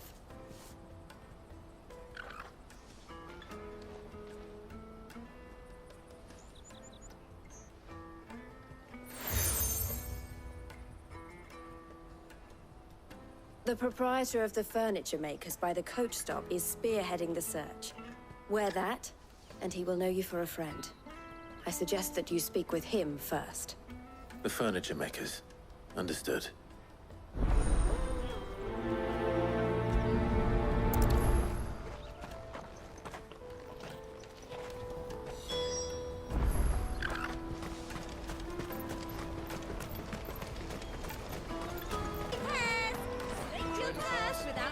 Are you the furniture maker? Looking for something in particular? Ah, Eloise collared you too, eh? Then I expect you want to know more. She told me you were leading the hunt for the pickpockets. What have you learned? For one, that they're targeting the traders carrying the biggest packs. Harder to watch your back, see? And less chance of the mark giving chase if they're spotted. Not that they'd be likely to catch them. Those imps know every inch of this warren like the backs of their hands. Their eyes must have lit up when they saw Goots. The fishmonger round by the gate's been trying to track down the children involved. You should go and have a word with her. Thank you. We will.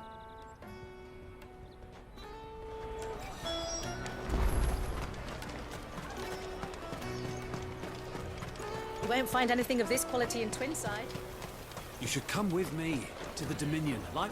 Fish for sale! Fresh sorted and smoked! Can I interest you? Ah, sorry. Message from Eloise, is it? She's asked me to help her. To help you find the pickpockets. Is that so? Suppose I better tell you what I know, then. For one, this isn't a family operation. All the traders say the children who stole their passes were dirty, dressed in rags. Street urchins, by the sound of it. We get a lot around here. Orphans from the wars. A few, perhaps. You saw the refugees gathered by the entranceway? They're all looking for a new start in the Dominion and beyond. Some of them take it as an opportunity to rid themselves of unwanted baggage. The shame of it. Whoever's behind this would have to have made themselves known to the children at some point. And so should we. You should start with the children around here, then. I doubt they're the ones involved, but they might have heard something. It's worth a try. All right, then. Questioning children. How hard can that be? Come and taste my peaches! They're sweet as nectar! Excuse me. Do you mind if I ask you something? Can't stop you. I was just wondering if anyone has asked you to do anything out of the ordinary recently? Only thing you grown-ups ever ask us to do is shut up and go away. So guess what I'm about to tell you to do? Sorry. I'll leave you alone.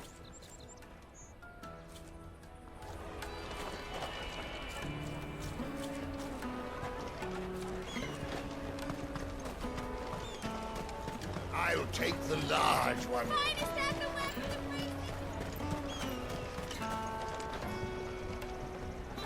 Do you have a moment? What do you want? What I want is to know who's asking children like you to pick pockets. I don't know. Nobody's asked me. What's picking pockets? Do you get paid for it? No, you get in trouble for it. So if they come calling, you know what to tell them.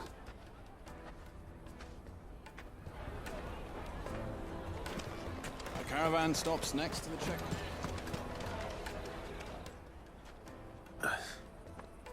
Excuse me? What do you want? I don't have any money. It's all right. We're not going to hurt you. We just want to talk. What about? We've heard that some very bad people are making children like you steal from travelers. We need to know who's behind it so we can stop them. I don't know much about it, really. But my friend, Hansa, he said he got a job doing something dangerous. Sounds promising. We need to find him and ask. Do you know where your friend might be? He's usually by the tents outside town. Thank you. You've been very helpful.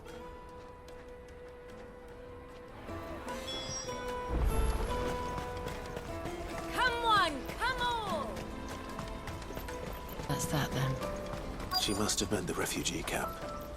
Let's hope he's still nearby. Daddy!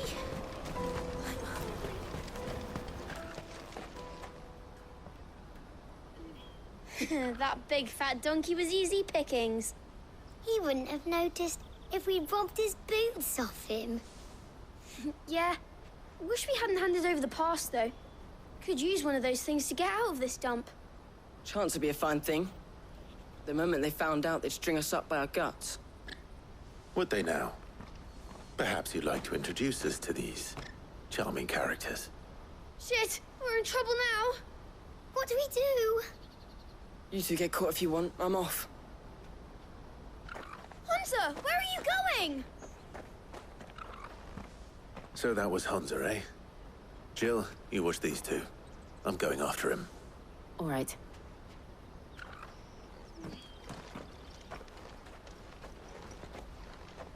He can't have gone far.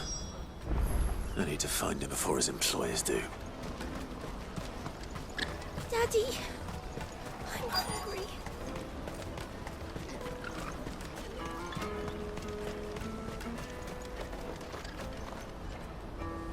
Did you see a boy run past? He stole something from a friend of mine. There was a boy ran back there towards the chocobo pen, but... Thank you.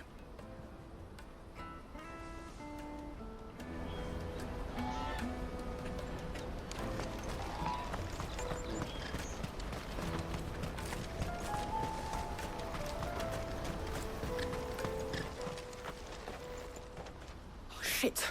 Cornered. It's all right, Hansa. I'm not going to hurt you.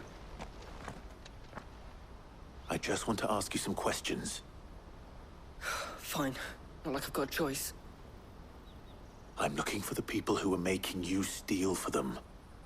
Who are they? Call themselves the Carstones. They said they'd give me good gill if I did what they told me. I knew they were bad, but bread doesn't come for free. Didn't come at all half the time, before I started buzzing for them. You know, if I didn't do it, they'd just pick on someone else. Someone they could push around easier. Hansa. You found him then? Jill. Where are the other two? Eloise is watching over them. She sent Goots and I to look for you. You're... him! I haven't got your pass anymore, if that's what you're after. I gave it to the Carstones. Whatever you do to me, I can't get it back. Not that I go against them anyway. If it weren't for their gill, me and my mates would have starved.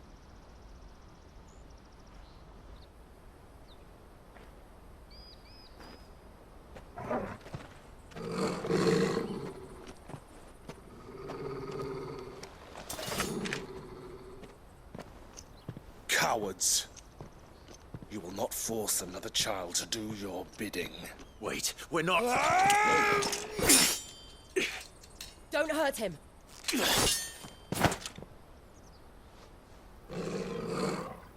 You're making a mistake. We're on the same side. Like hell we are. That brooch. Where did you get it? Master Theo? Goots. What are you doing with these people? Unless you're the ones my sister was talking about. Your sister?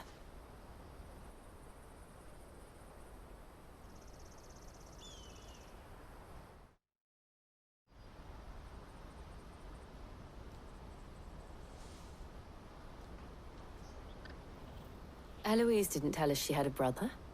And why would she? I'm just her back and a blade. Theodore, at your service. Sorry about before. Theodore, what do you know of the cast stones? Vultures who have made Balklad their hunting ground. They prey on the desperate, stealing from those with gil and bullying those without it into joining their flock. I'd been looking into their activities in hope of sparing the refugees any further hardship.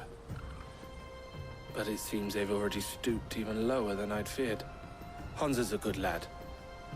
Don't blame him for what they've made him do. If he and his friends hadn't agreed to work for the stones, some other poor souls would have. On pain of death, most likely.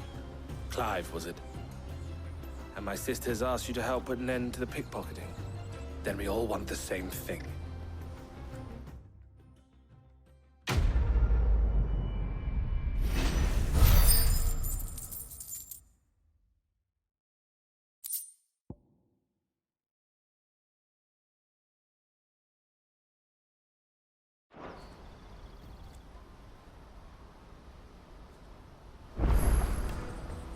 Oh, where is it? So, what's the plan? What else? We find the cast stones, and we crush them. You get your traders' pass back, and I make Balklad a safe place again. All right then. All right then. Honza, where are they camped? Don't worry. They'll never know you told us. Couldn't if I wanted to. They always come to town to collect the passes. Meet us outside the gate. I tried following them once, but they spotted me halfway down the trail. Said they'd string me up. We'll try it this time. Which way were they going? Back down the road towards Leighton's Cleft. To Leighton's Cleft, then?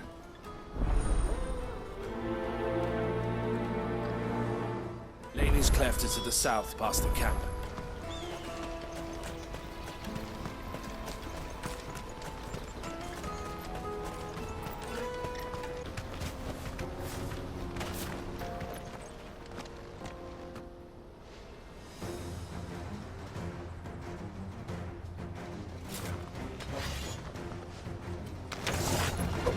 That's the one who's been sticking his nose in our business. You should have minded your...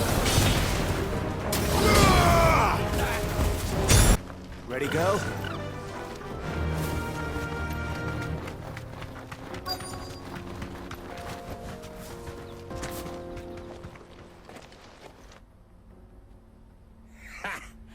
Not a bad haul today, eh? Aye. Some of our new recruits are natural-born ne'er-do-wells. Especially the little ones. And Hans has got nimble fingers, all right. It will be a shame when they chop them off. But till then, let's make the most of it. Scum. The leaders of the cast stones, I take it.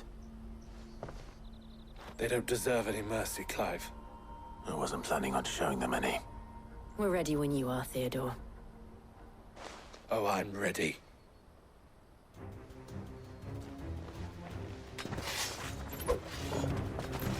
Fuck! It's that guard from Balklad! Kill him! Kill them all!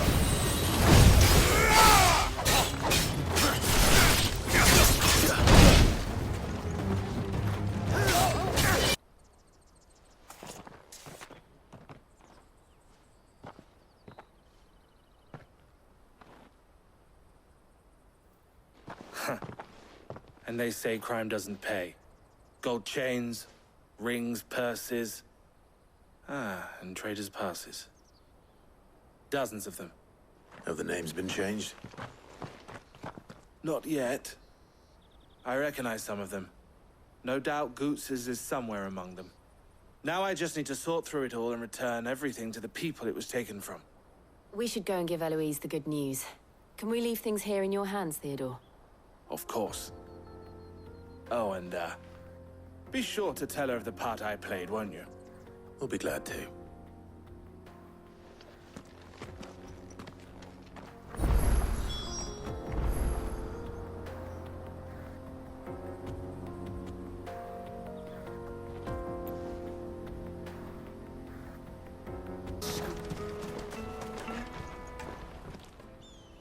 Ah, Clive. How goes the hunt? My brother isn't getting in your way, I trust? Quite the opposite.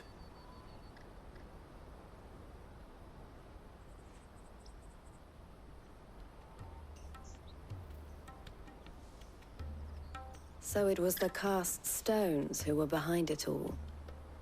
Theo told me he'd been on their trail. And their demise solves 3 problems at a stroke. That of the pickpockets, the bandits pulling their strings, and the passes they were stealing. I only hope yours is among the items you recovered. Only time and Theo's return will tell. Speaking of whom, welcome home, dear brother. You are too kind, Eloise. Here, Clive. Goots's pass. Ask him to keep a closer eye on it from now on, would you? I will. Thank you. El, I've asked our boys to carry the rest of the goods back. Can I count on your help in sorting through it all? Of course. I'll make some space in the storeroom. I expect you'll soon be on your way then. But it wouldn't do to leave without introducing yourself properly. Would it now? Sid. Don't look so shocked. We're on the same side. I don't understand. As you now know all too well, we at the Crimson Caravans are always happy to help those in need.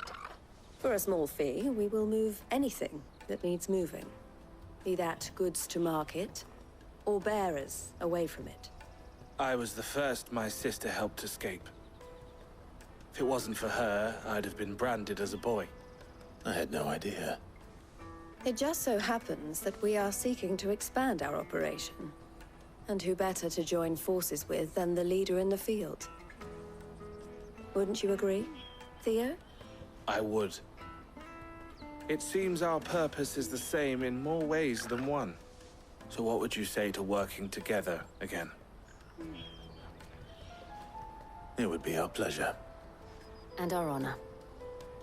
The honor is ours. Here, Clive. This is for you.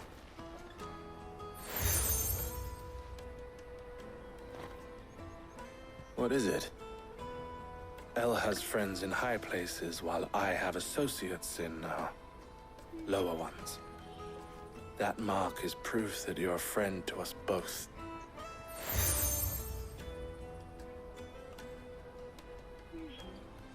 I shall bear it with pride. Well, all that remains is to wish you a safe onward journey. Goots's pass should secure you a place on the caravan, but if you encounter any difficulties, we would be delighted to provide you with a coach of our own. For a discounted price, of course. Say, 9 million? We'll try the caravan.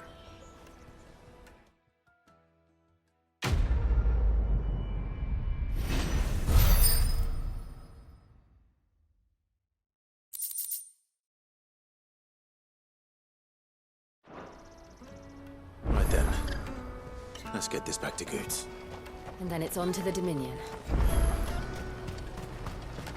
Out of my sight, wretch.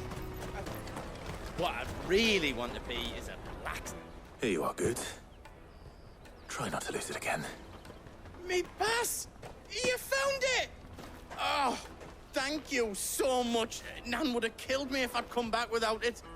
I'll have to say thanks to Elle and Theo, too. So should you, Hansa. You and your friends don't have to steal anymore. If anyone threatens you again, you know who to turn to. We do. And we already have. Miss Elle's given us a job shifting the chocobo shit out the stables. It's hard work, and the pay isn't half what we got from the stones. But if we stick at it, we'll keep ourselves fit. You stick at it, then. And Goots, I'm sorry for stealing your pass. That's all right. I've got it back now. And all's well that ends well, eh? You said you're trained to be a blacksmith, right? Well, I'm gonna be your first customer. I'm gonna save up all my gil and get you to make me a massive sword. I'll do me best. Till then, eh?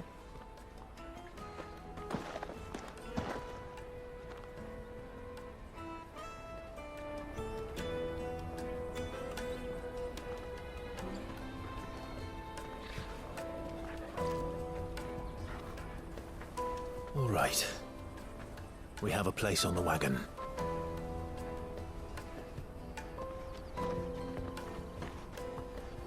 Remember, Goots, we're mercenaries. You hide us to protect you. Mercenaries. And you remember the plan? You're to ride all the way to Twinside. Jill and I will go with you as far as the outskirts, then find our own way in. I'll buy that stuff I need. Right. And we'll scout out the Imperial's defenses. There's a square with a big bell tower right in the middle of town. If you get lost, or out goes wrong, we can meet up there. All right. Let's go.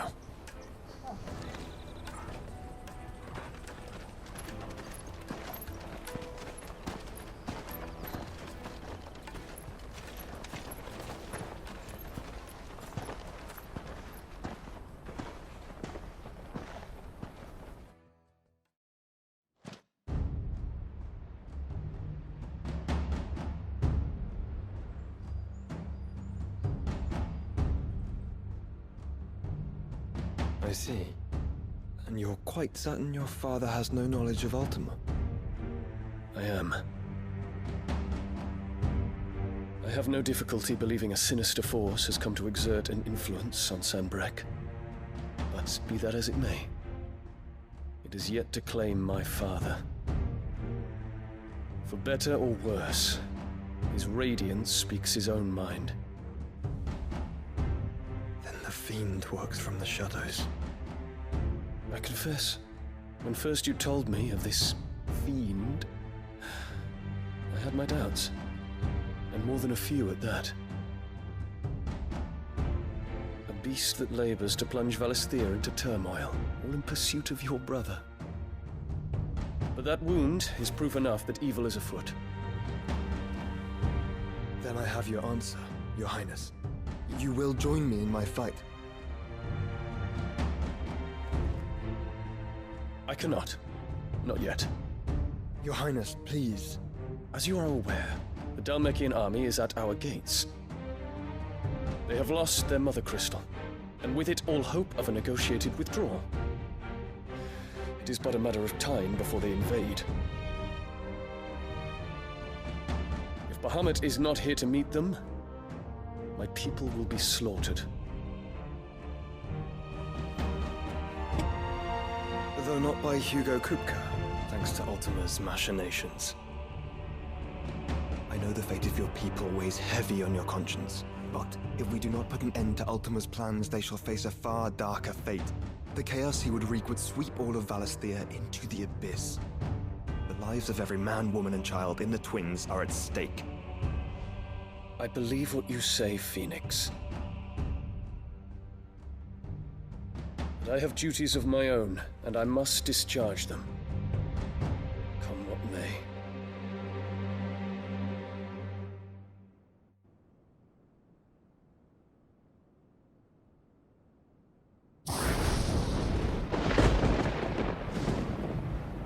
What do you know of my blood?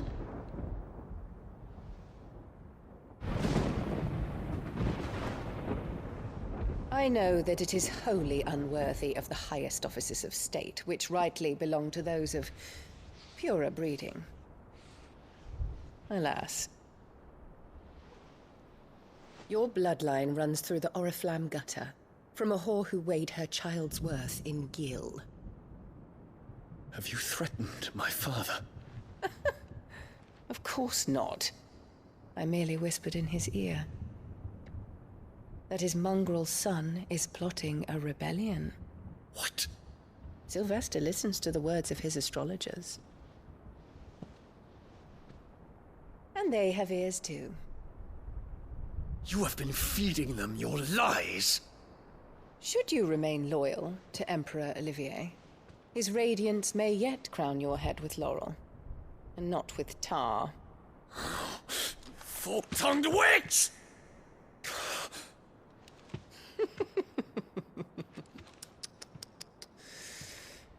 In consideration of your long years of service to the Empire, I shall forgive this uncharacteristic rudeness. Now hurry and make ready, Your Imperial Highness. Emperor Olivier expects much of you, Dion. Or should I say, of Bahamut. May your fire reduce his enemies to ash, till all of Valisthea bows to its rightful ruler.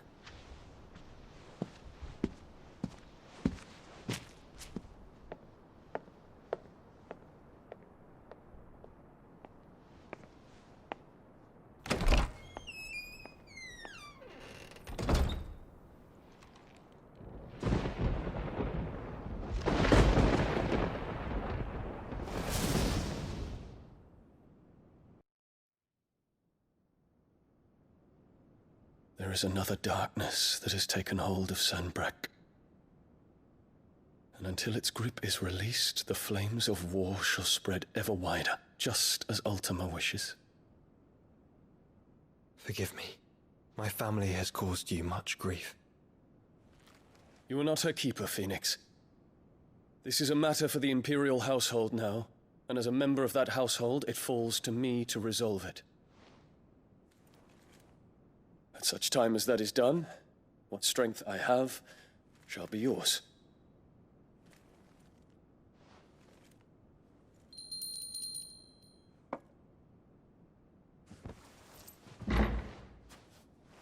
Thank you, Your Highness.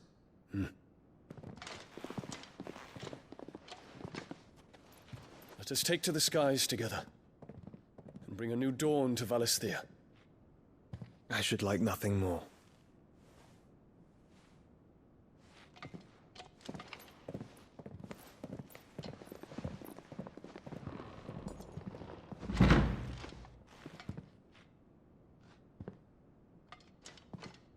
Terence. My prince. Tell me true. Do you believe what I'm about to do is wrong? We dragoons have but one leader, Your Highness. And we shall follow him unto the very end. Thank you. And this is my decree. For their crimes against the crown, the traitorous Annabella and her usurping son shall be put to death, and the Empire restored.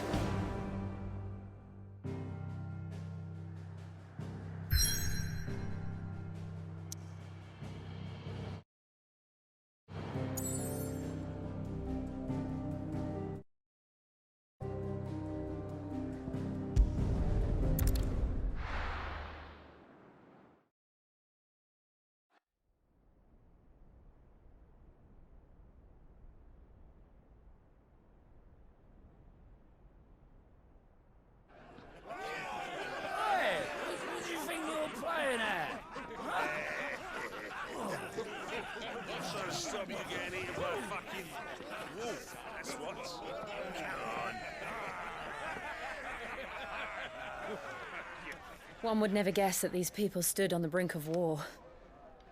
They're afraid. They turn to drink to forget their fears. Anything you want to forget?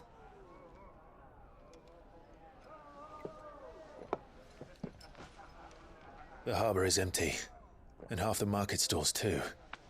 The city may seem peaceful on the surface, but it's balanced on a knife edge.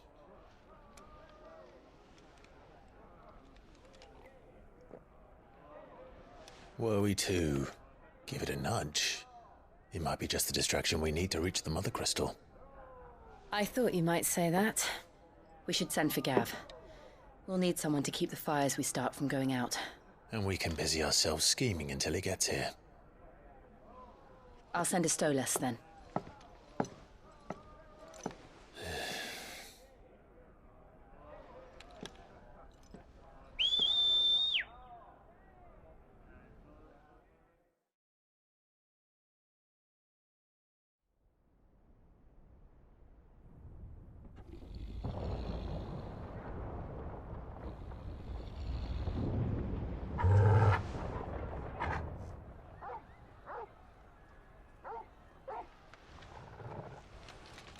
What is it, boy?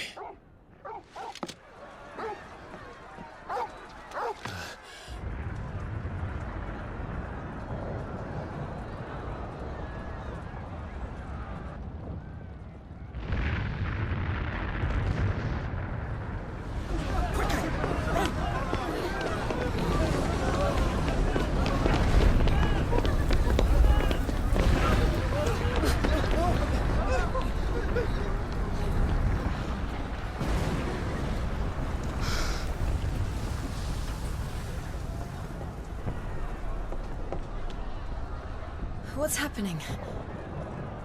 I don't know. Torgal!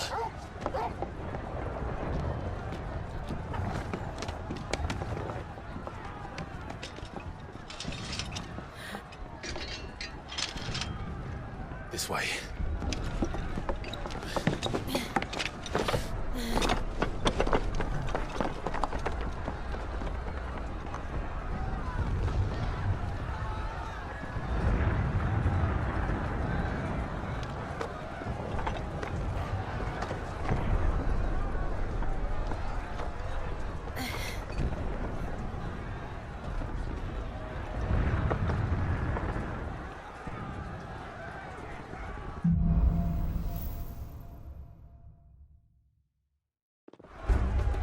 The city's on fire.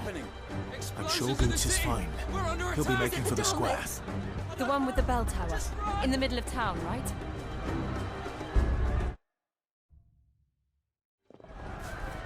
The city's on fire. I'm sure Goots is fine. He'll be making for the square. The one with the bell tower. In the middle of town, right?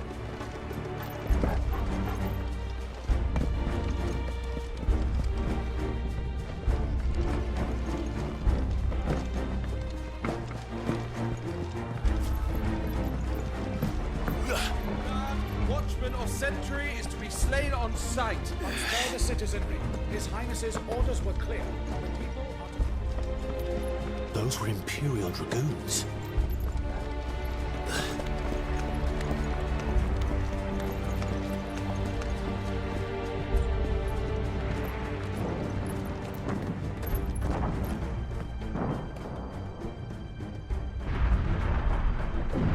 What in the hell is going on?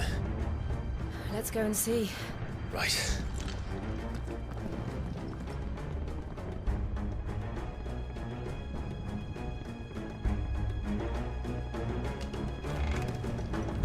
But first we find Goots.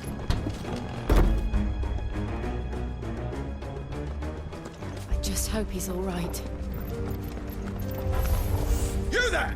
Identify yourself! We have to.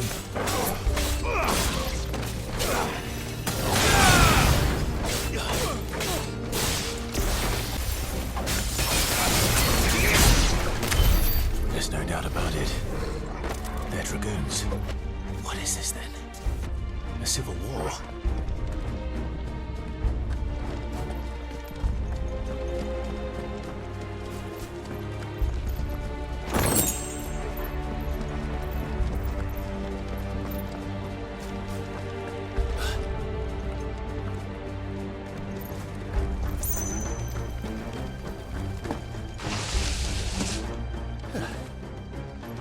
thought I'd be glad to fall into a sewer.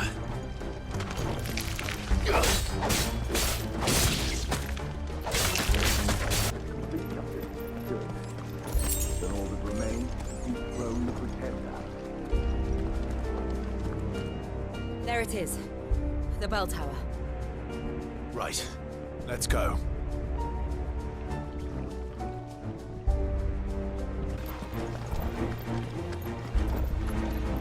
Ah, a goods lift.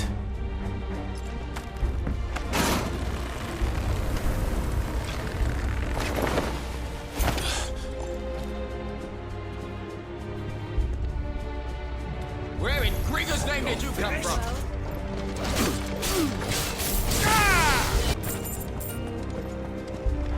Damn it. We'll have to find a way around.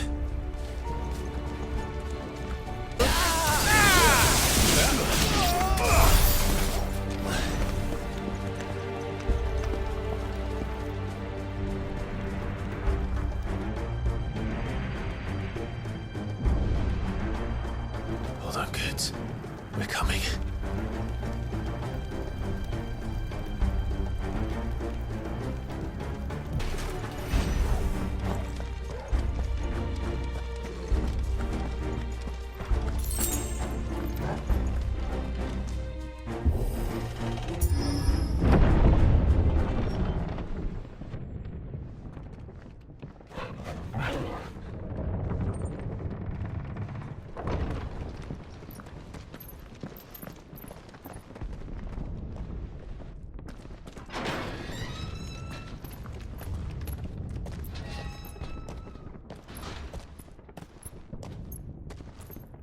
Can you see him anywhere?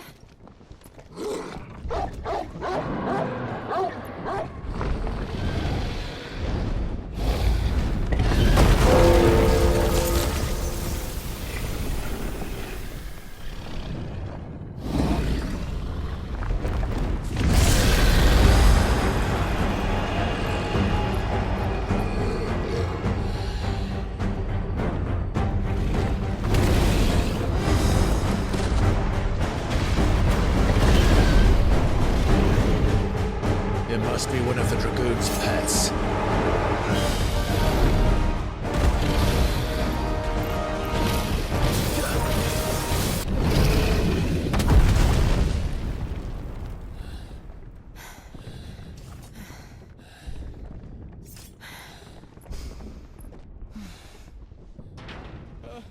Over here, Clive! Are you all right? Goods, there you are. I didn't know there'd be a dragon. All right, let's get out of here. Oh! What now? Is that Mother Crystal's heart? What the hell is it doing up there?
Your Highness, don't do this. We must leave. Now, Your Grace. I beg of you. This is not what he wanted. Something's happened. Forgive me, Yud, but I must put a stop to this. Your Grace!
So, what do we do now then?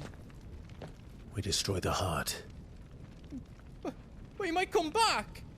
As soon as the flames die down, the Imperials and the Dalmex will move in. This may be our only chance. And Bahamut has gone for now. You should get as far away as you can, Goots.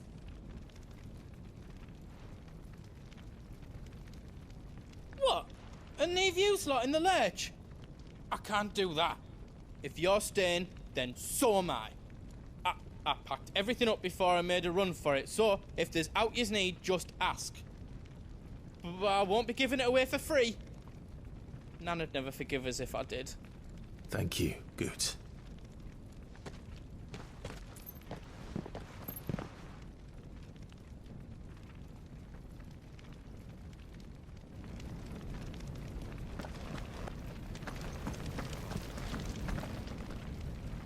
You be brave now, boy.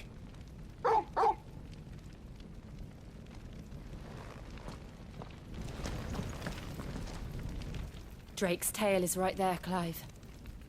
It's time to free Storm from the Crystal's curse. Oh, it's past time. But remember, Bahamut is still out there. And I dare say we'll be seeing him again before the night is done.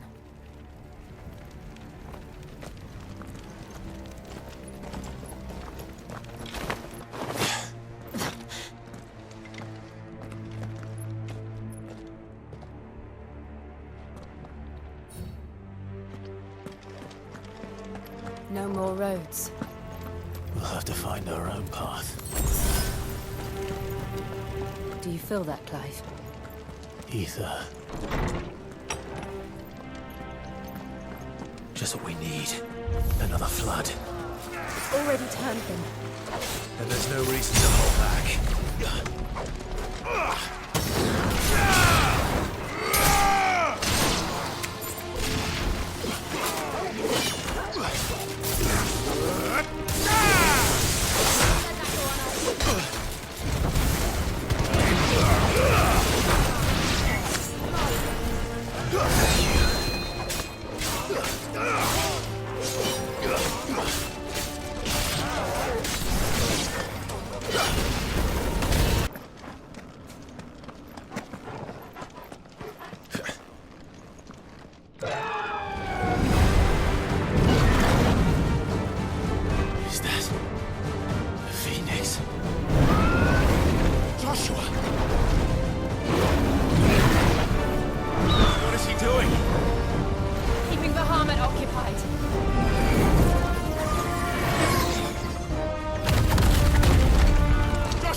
So should we.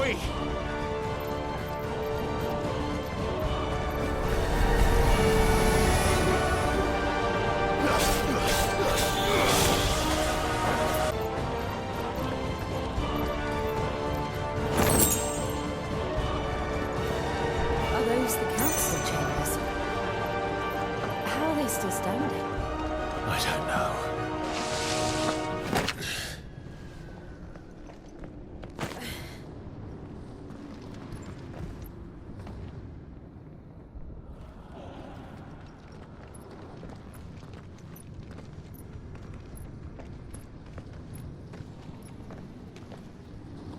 He'll be all right, Clive.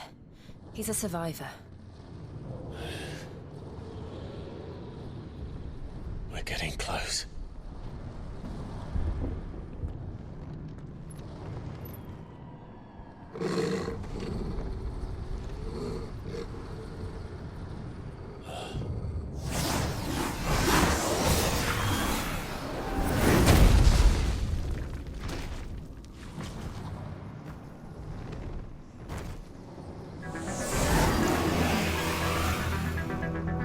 It looks like somebody doesn't want us getting any closer. I don't care what it wants. Neither do I.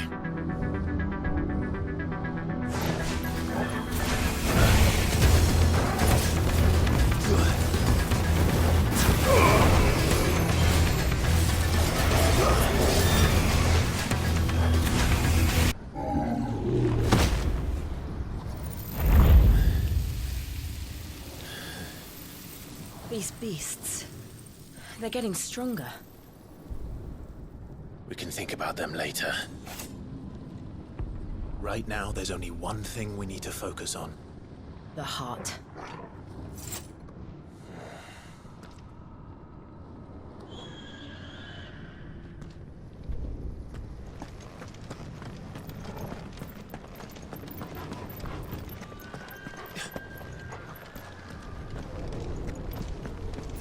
We might be able to get up through the building. It's worth a try.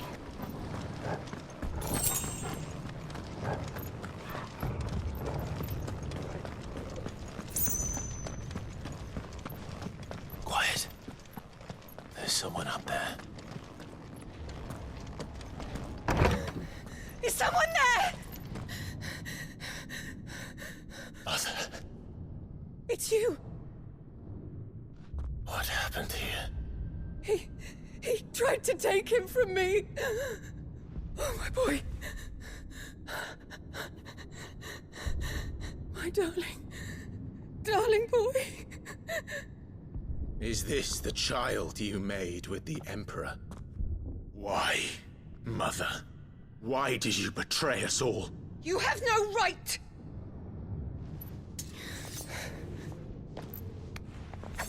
Answer him. We took you in, savage. Show some respect for those who raised you.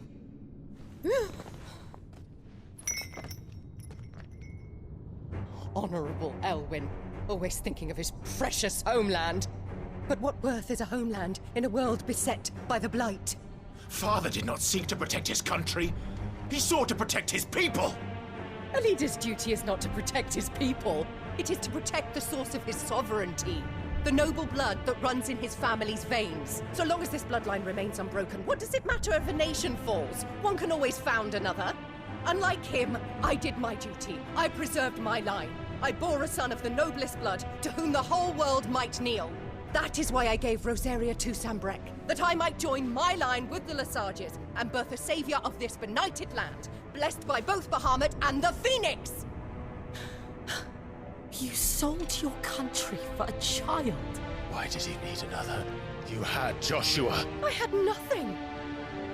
You were always your father's son, so very strong and bold and daring, and yet you failed to awaken. Would that Joshua had been granted 1/10 of your strength. Oh! How the nobles laughed that Elwyn's firstborn was surely the son of a concubine, and my own, not long for this world. The shame of it! The shame of being slandered by one's inferiors! How could you ever know how that feels? It should have been you! Why didn't the Phoenix choose you?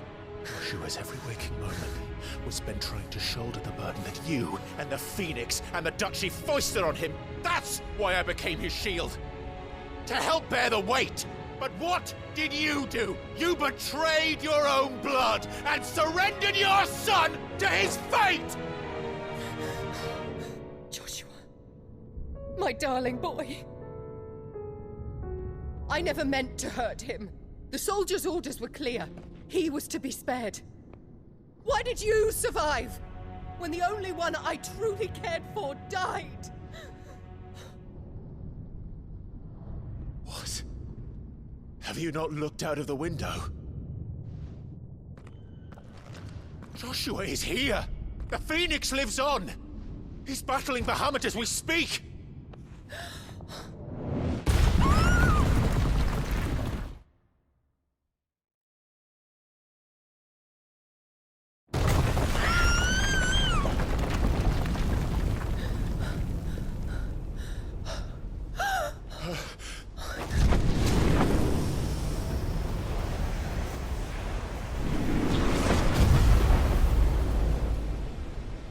Joshua! Wake up!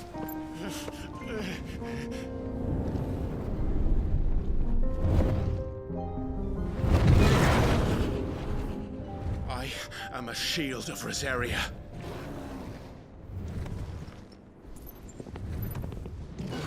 And I will do my duty. What are you...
face the consequences.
the Founder!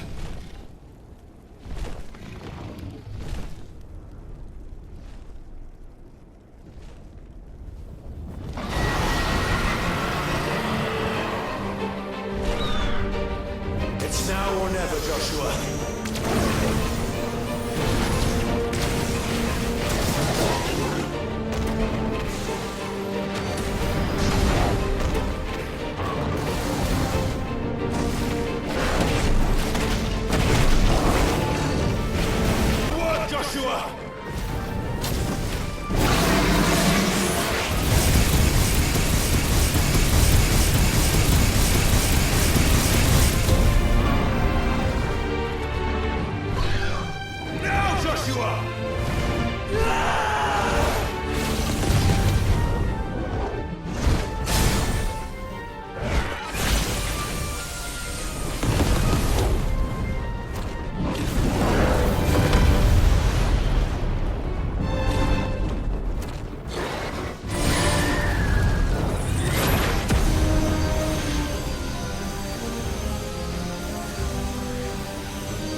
This is drinking the ether. We have to stop him.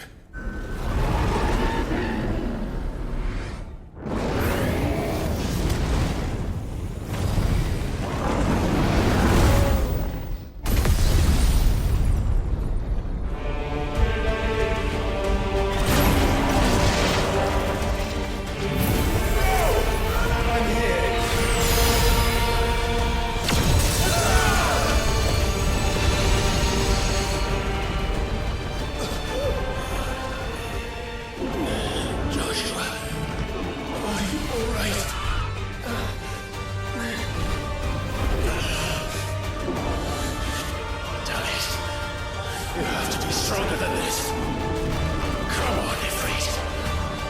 Show us your true power.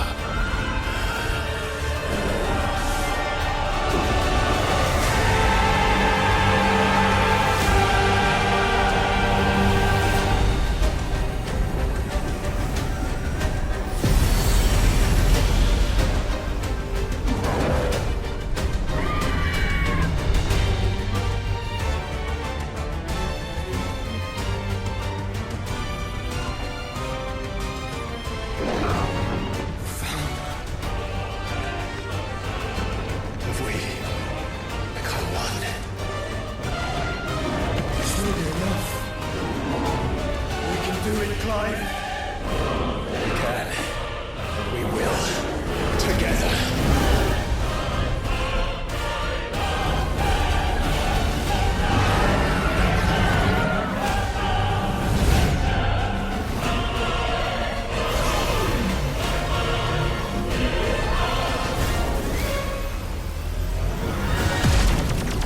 Are you ready? Ready!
How can we hope to match such power? By trusting in our own.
world.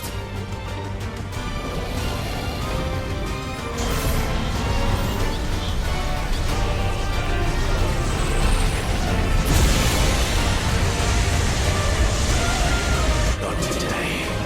Come on, Joshua!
Dion!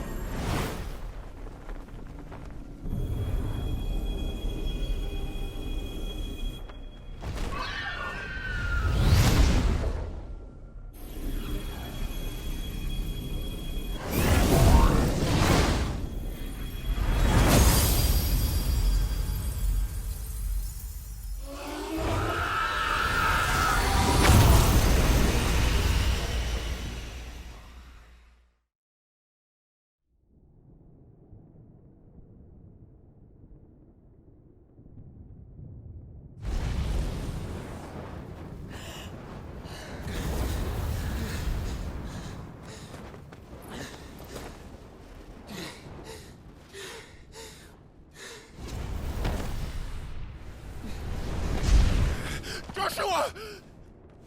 Clive!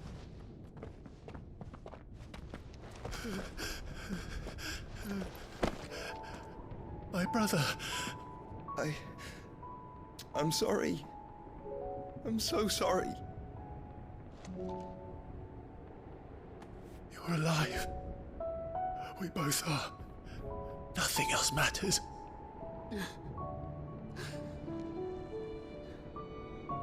I never dared hope that I would see this day.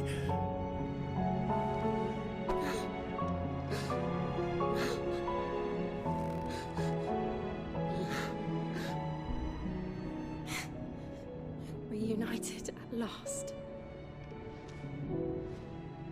Jill.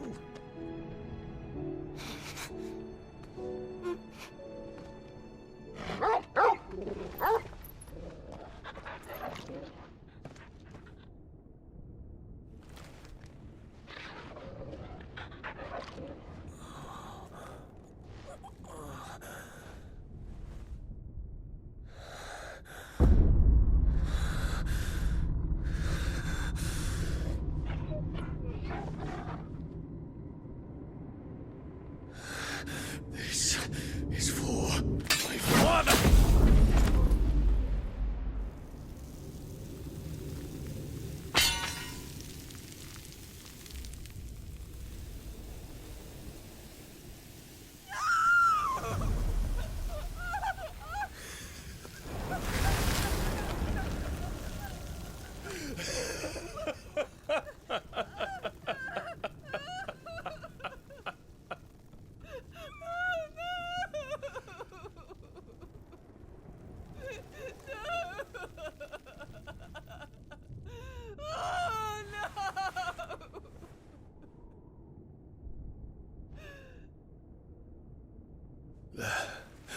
It is done. The demon that would tear our house apart is no more. Father.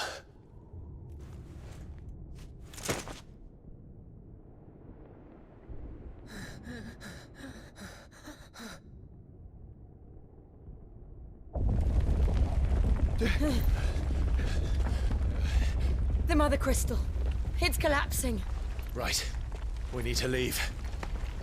No. Wait.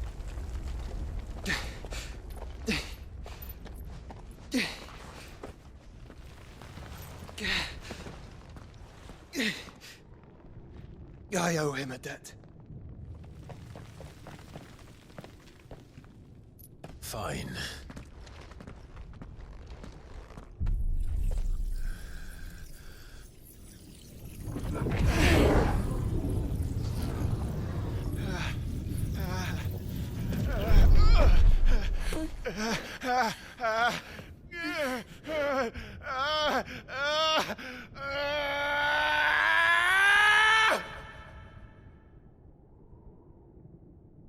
You there. Tell me what section.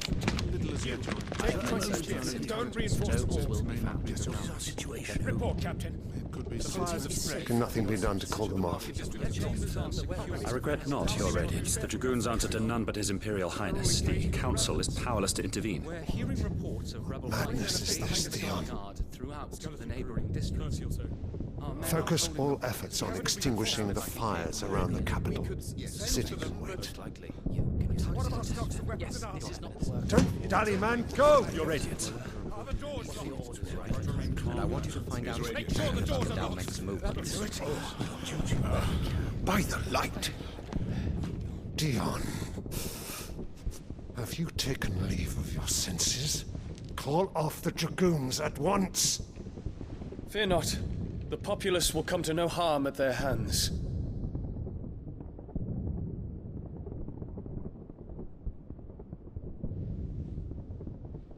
I am here to save you, Father.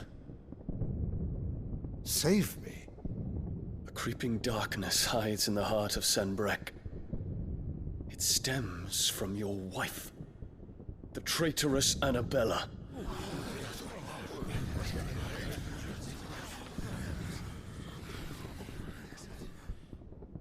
Not another word, Dion. Father, though you may not see it, the darkness has taken hold of you. It has made you forget yourself. But I bid you remember, there was a time when you ruled not with cruelty, but with compassion.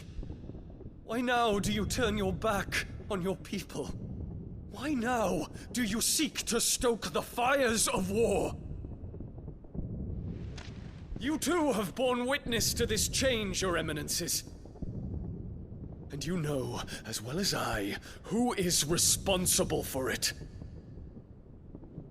A puppet now sits upon the throne, but cut his strings, and the master loses the power! What? Dion, you bear steel before your Emperor? Guards! Take him!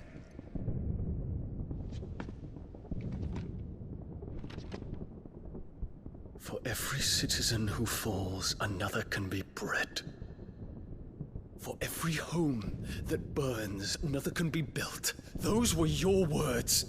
But when the last of your citizens has fallen, and all of their homes have been reduced to ash, what will become of your empire, of its rulers, of your god?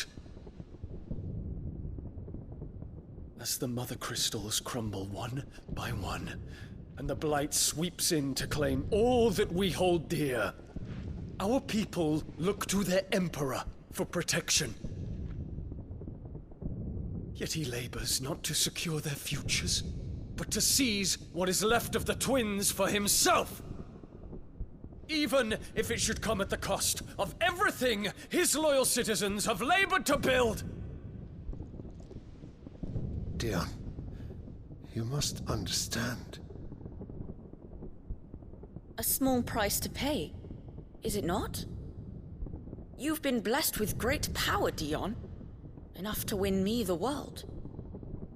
So go, claim Valisthea for me, brother.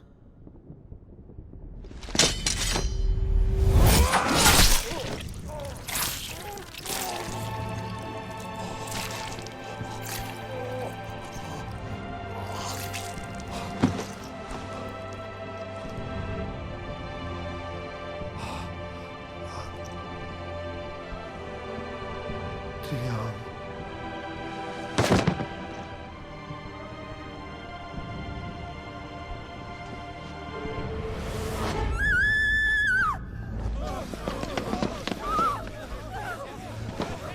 Gods! Gods! Father. Poor father. How he doted on his children. That he would die to protect me was plain. It was but a matter of when.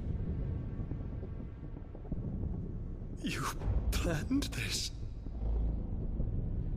You did well to endure so long. But you broke in the end, as I knew you would. And now Muthos approaches. Put him to the proof. I would see if he breaks. Go, Bahamut.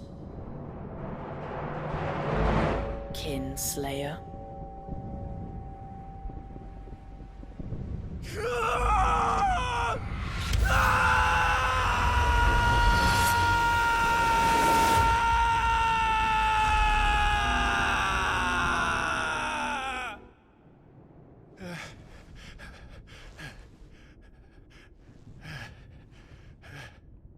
Not again. Brother? It's a long story.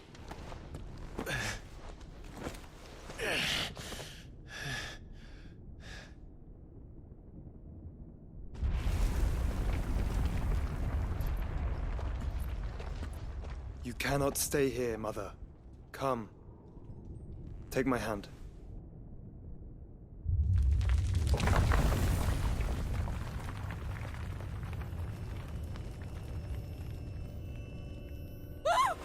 Get away from me! This is all just a dream, just a bad dream! You will not take me, Shadow! You will not take me!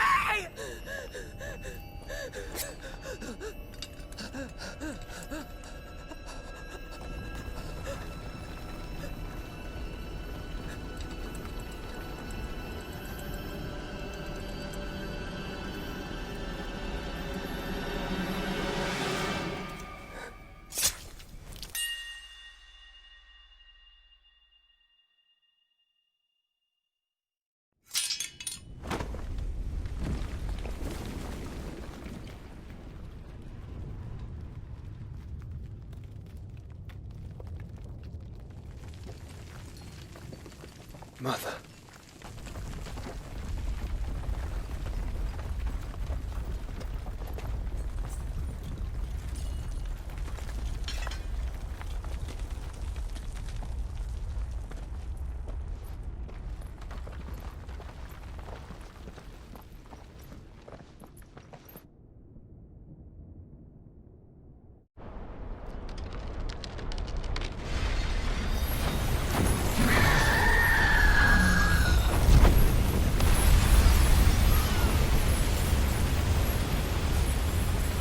If it is consciousness that weaves your wills together,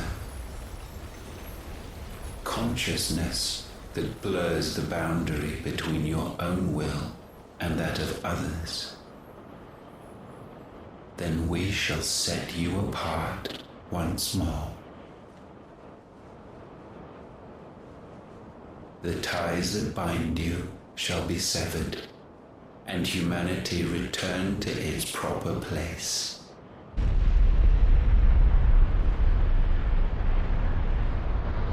By primogenesis shall a new age of reason begin.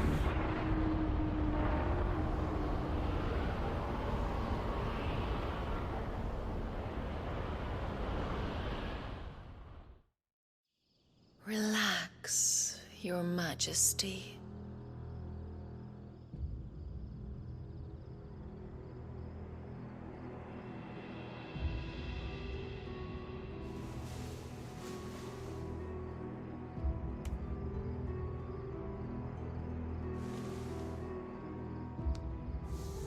Don't you want to play?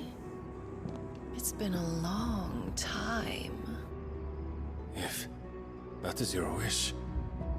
Men, you are as meek as all the others.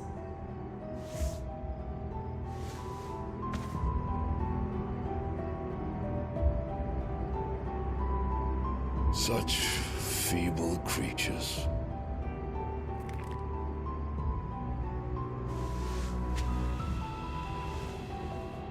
Gifted the power of Eikons, yet slaves to fickle emotions which usher you to your doom. And so you bind your fragile wills with strands of consciousness. The wretched handiwork of a wretched people. The Sons of Fire were united at last, and for but a moment, their flame burned bright. Soon, Muthos shall become our perfect vessel. And then shall the world be remade. Not before the bonds are severed, of trust, of respect, of love. Only when every strand of consciousness is cut away, may Muthos return to our side. By primogenesis shall all be undone. Mankind shall be rid of his wretchedness, and Muthos of his will. But while he yet clings to it, he has the power to forge bonds anew, and so we bid you. Find Muthos, and sever every one. To destroy that which has no physical form. You ask the impossible. There is nothing your black blade cannot cut, Odin. We shall unite with Muthos, and bring forth a new world. So long as our vessel remains unclaimed by humanity. It shall be done, Master. My will is yours.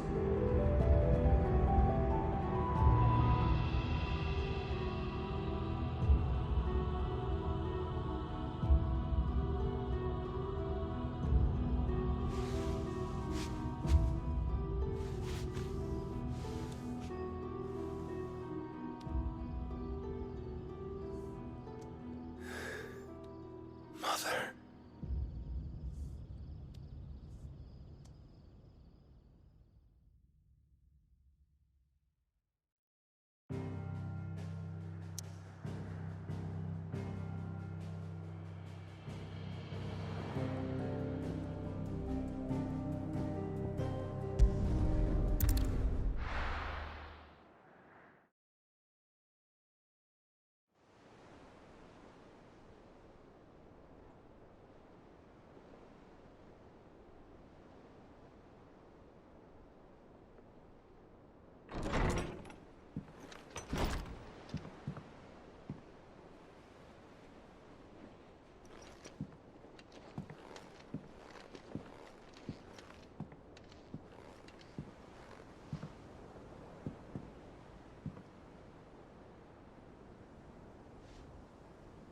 How is your brother?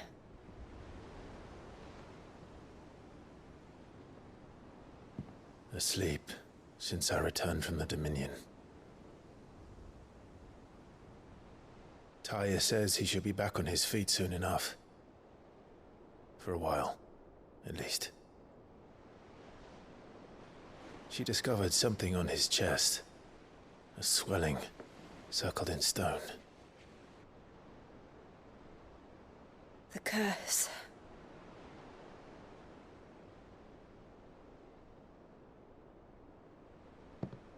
For every mountain we climb, another rises up to greet us, doesn't it? It's never ending.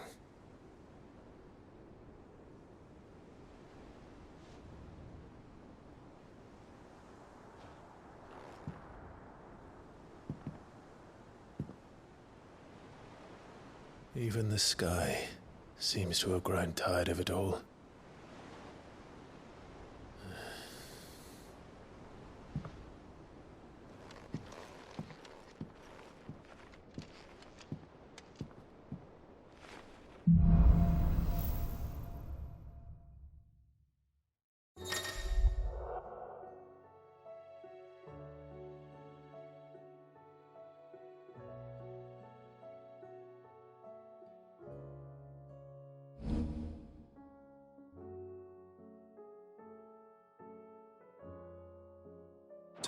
happy if I disturb Joshua.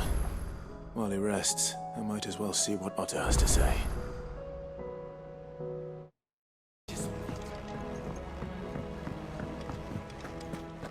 What are you making them skies then?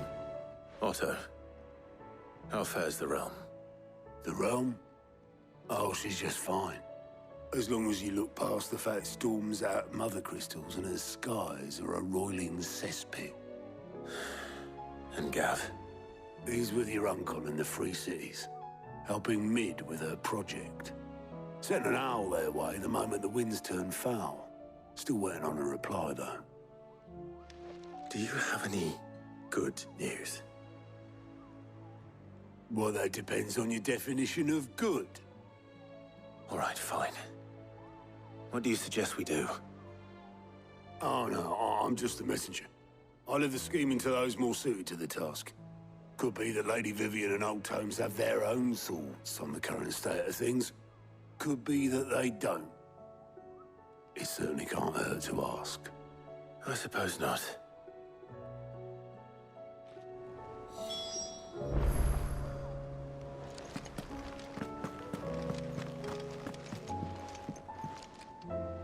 How is it that every one of your little excursions presages some inexplicable catastrophe? Not that you are to blame for the Dominion's fate. No one could have predicted the actions of the Crown Prince. I'm sorry I couldn't save your home. My countrymen are stronger than you think. A few toppled clock towers won't break their spirits. They'll be back on their feet in no time. I hope so. Look at us. Bluer than a pair of bog crabs. Tempting though it may be, sulking will not help us find a solution to this mess. You believe there's one to be found? I don't know.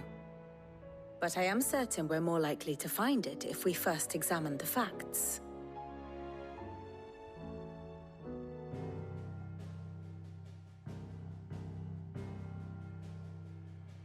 Beneath these darkened skies, fear and confusion reign over Valisthea. Oh, the lands around the fallen Mother Crystals had already begun to wilt for want of ether. But not like this.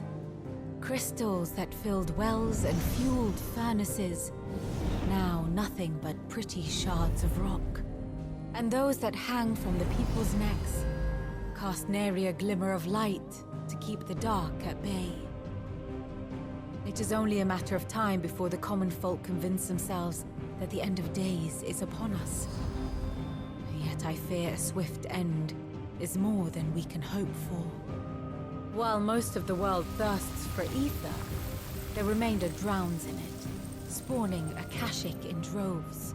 And amidst the hordes of mindless beasts, with magics as like to fail as function, even the strongest nation would falter. Rosaria and the Iron Kingdom teeter on the brink of collapse, while the tragedy in Twinside has all but paralyzed the Holy Empire. Dhalmekia fares little better. Rumor has it the ministers fled the capital after the fall of Drake's Fang, leaving their beloved republic to crumble. Waloed, meanwhile, moves in earnest. The Einherjar has been sighted off Storm. The world, in short, is in chaos. It would seem our civilization was nothing but a castle of sand, to be washed away at the whim of the waves.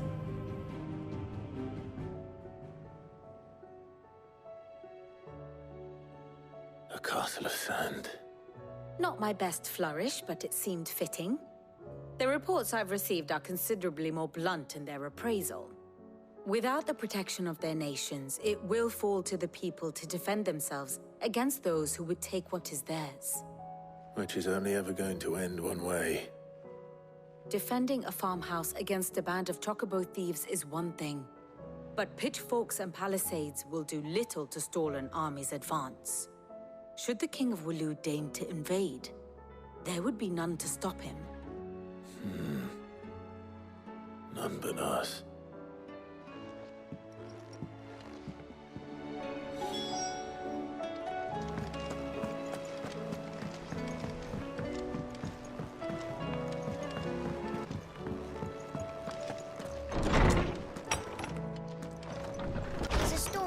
acid, will there be thunder?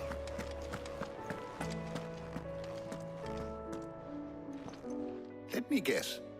You're here about the skies. Is there anything you don't know, Lawsman? It doesn't take a court astrologer to augur the obvious. As for what has disturbed the heavens, that, I believe, is a question the Fallen might be better placed to answer than I. And on the 6th day did the gods tear the sun from the firmament, visiting darkness upon their prideful sons and daughters. But I dare say you remember your childhood lessons on the sins of Zemeckis only too well. You think they're connected? That Ultima was one of the gods responsible? Well, he has certainly exhibited powers that we mortals would associate with the divine. There is nothing divine about him. But he wouldn't be the first god of whom that could be said, now would he? Yet for all the fairy tales that tell of the sins, there is almost nothing in the way of actual historical accounts. Had I the Journal of Moss the Chronicler, I may have been able to tell you more, but alas, I fear all remaining copies have been lost to time. You will forgive me, I hope? Certainly not. Because there is nothing to forgive. Even without this journal, you've provided us ample wisdom. And we will always be grateful for it. Perhaps Otto will be more inclined to share his thoughts when he hears what the others had to say.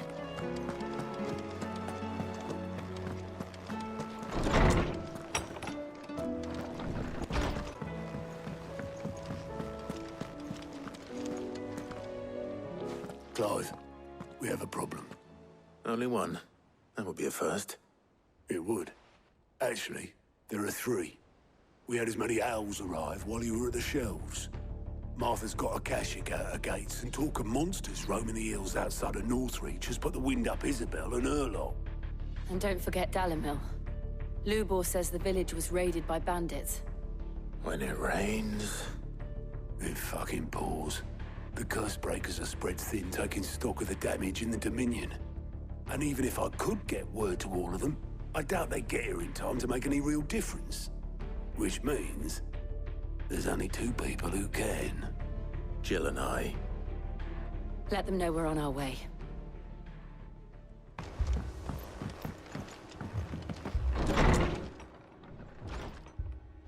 Martha. It's good to see you. And you, Clive. Jill? Otto said you'd been attacked by Akashic. What exactly happened here? Those skies are what happened. Not long after they fell dark, we had our first visit. There were hundreds of them. Tried to storm the hill. Only a handful made it up here, but that was more than enough. The rest are still down there now. And while we have a few willing fighters holding them back, they're sorely outnumbered. What do you think, Clive? That we join the fight. I thought you'd never offer. Now, where I need you is the Fallen Gate. That's where the fighting is fiercest. Let the men know you've come to help. Something tells me they'll be pleased to see you. We're on our way.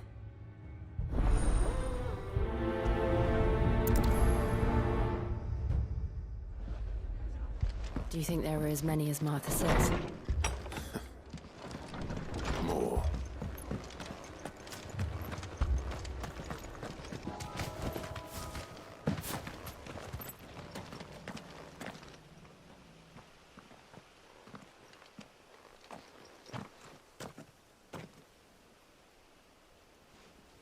Clive, wounded.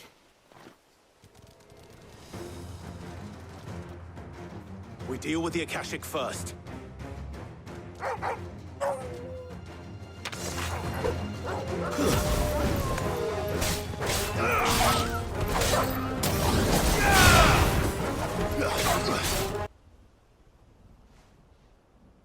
These men don't have the look of hired swords.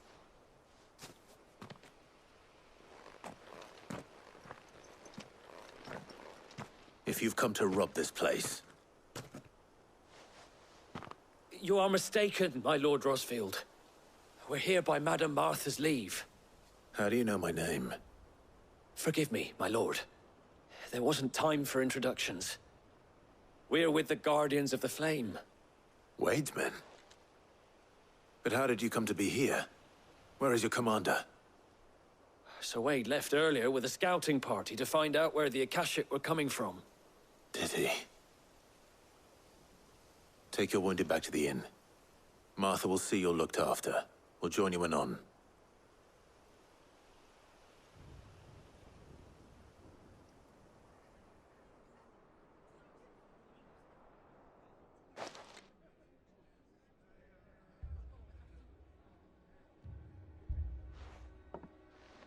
And to think you took them for thieves. A fine reward for holding off the horde, that is. When did Wade and his men arrive? Not long after Rosalith fell. The Guardians asked me to shelter some of them that had lost their homes. They were making ready to leave just as the skies turned, and we agreed it was best we stuck together. Martha! Trouble! The scouting party's almost at the lift, but they got a pack of Akashic snapping at their heels! And they got wounded with them! They're not gonna make it! Damn it all. We'll worry about them, Martha. You look after everyone here. If any can still fight, send them to the lift. I will. You two be safe now.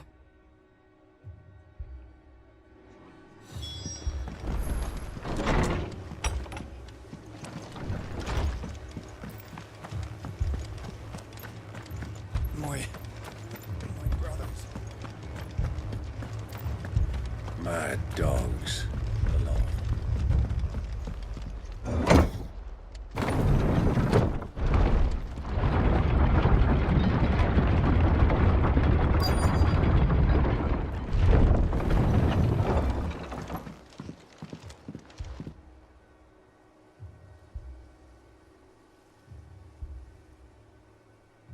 Squire, I need you to get those who can still walk up the lift to Martha's. But what about... I didn't ask, Oscar.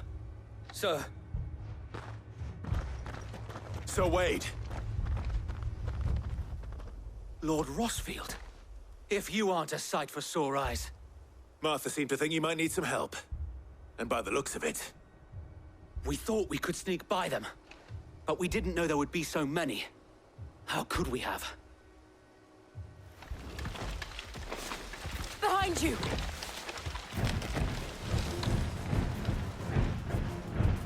Damn it! We need to get the injured to safety. Do you think we can hold them off? We can certainly try. Are you with us, Sir Wade? Always. Then let's do our duty.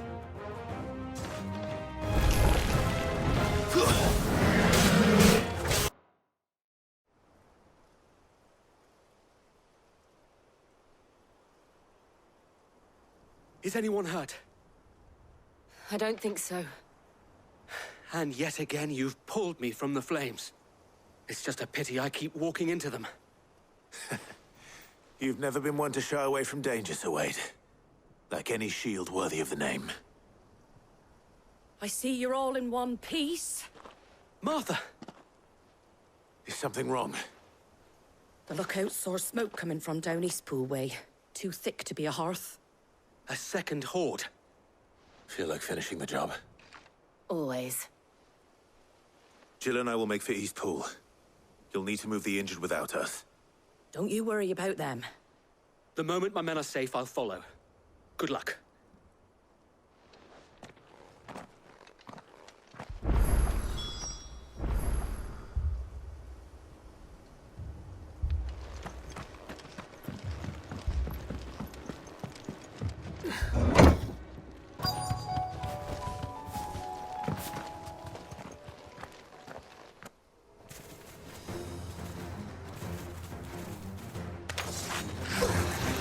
They're headed for the rest.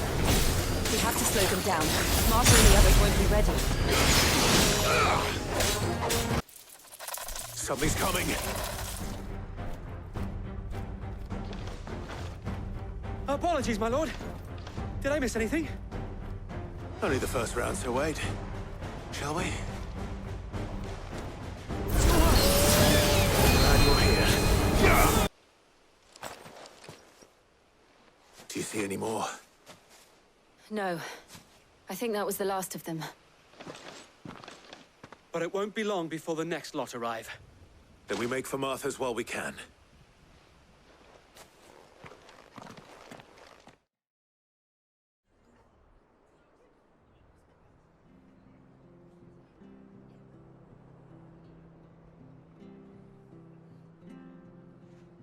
What did you find out there?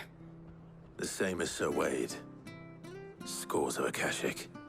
Well, wherever they came from, they're gone now. Our lookouts say the lowlands are clear. Hopefully we'll have enough time to lick our wounds. How many of your men were injured? A damn sight less than if you hadn't turned up. Thank you. It was a hard-fought victory. But as long as the skies remain dark, I fear the Akashic's numbers are only going to rise. It's not a matter of if the Horde will be back, but when. And whether that's sooner or later, we'll need to be ready.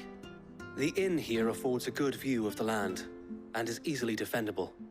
I'd like to make this one of our outposts. What do you say, Martha? You'd have more men to guard the rest. Well, when you put it like that, of course they can stay.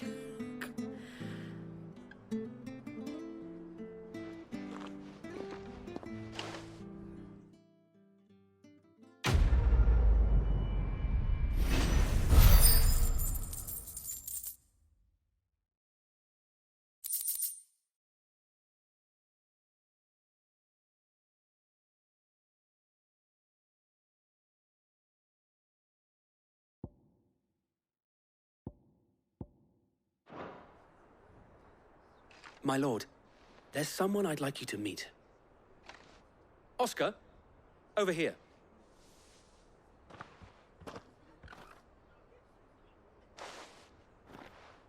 It is an honor to make your acquaintance, Lord Rosfield. I am Oscar. Oscar of House Murdoch. Murdoch? I wasn't aware the Lord Commander had children.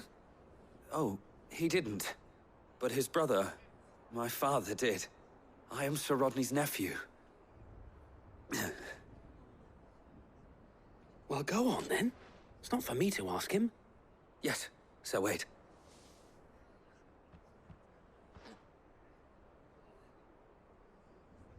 If it please you, my Lord Marquis, might you take me as your squire? I would learn the duties of a shield from the finest. I'm sorry to disappoint you, Oscar, but I'm a shield no longer. Nor was I ever the finest. And spending time in the company of an outlaw hardly seems a fitting education for one aspiring to take his oaths. My Aunt Hannah once told me that a man is not defined by his title, but what he does in its name.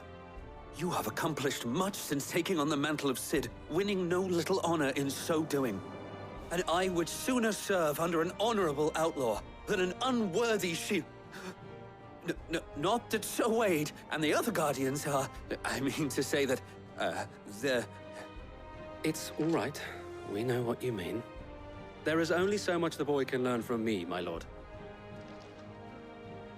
But a squire... Would that really be so bad? You were a squire once. And I'm certain Sir Rodney would approve.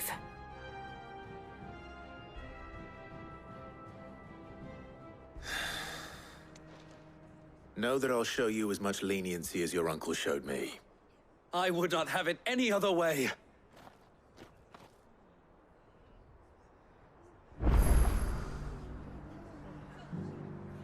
I will not let you down, Lord Rosfield.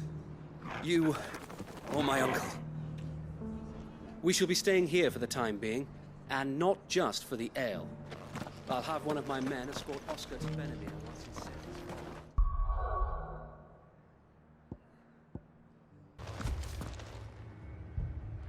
My lord, milady. We received the dame's message. There have been sightings of strange creatures, I understand. With the blue eyes. Yes. Like a Akashic, but different. They've taken so many. I've lost count. Akashic, but different. Ultimus thralls. And what of your mistress? Is she here? Oh, no. She went to the garrison to ask what they were planning on doing about all this. Then we'll look for her there.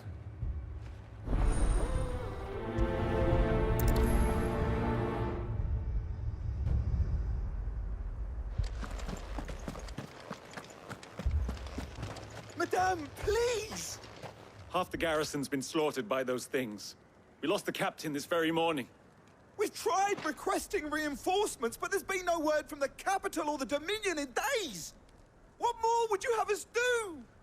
I would have you do your duty. Those at the Vale look to me for protection. And protect them I shall. Because they are my charges, and that is my duty. In case you have forgotten, the people of this town are your charges. But more than that, they are your people. Your sisters, your brothers, your lovers. So you have a choice. Lay down your sword and watch as they are slaughtered, or take it up and do what is right. She speaks the truth, you know. This here, it's all we have. It's all that's left. What we have left is our lives!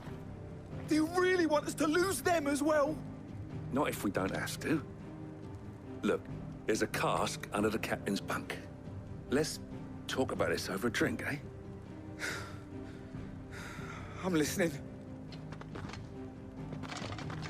I'll have a word with him.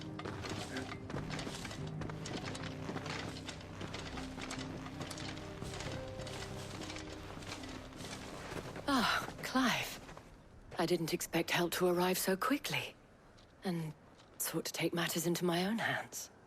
It was a noble effort, but I thought you might still need some support.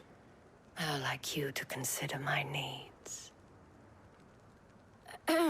What we need to consider is where the creatures came from. The way the survivors speak of them, one would think they appeared out of thin air. And perhaps they did. It's hard to know what to believe these days. We'll talk to the survivors.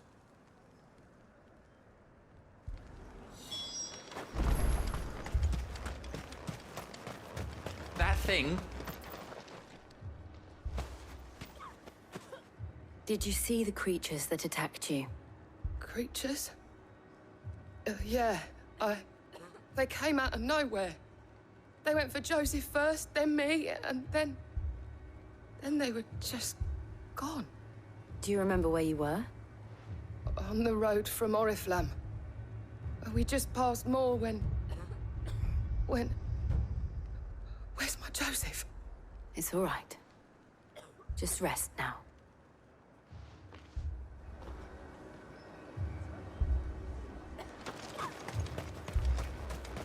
Don't leave me, Pa. You're a pikeman, yes? What happened? I've got family in Moor. I heard the flood was spreading, so I went to see if they were all right. And a pack of them glowing things found me in the meadow. I ran for my life. I never did get to the village. Leave that to us. At least we have an idea of where the thralls might be now.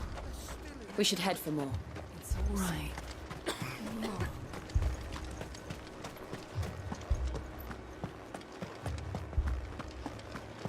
The two soldiers.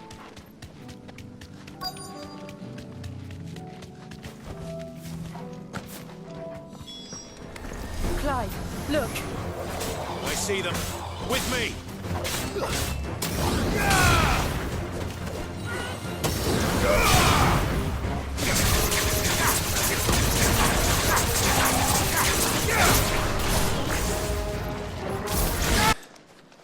Do you think there are more? There are always more. But I'd say we've done what we can for the time being. Then we should let Isabel know.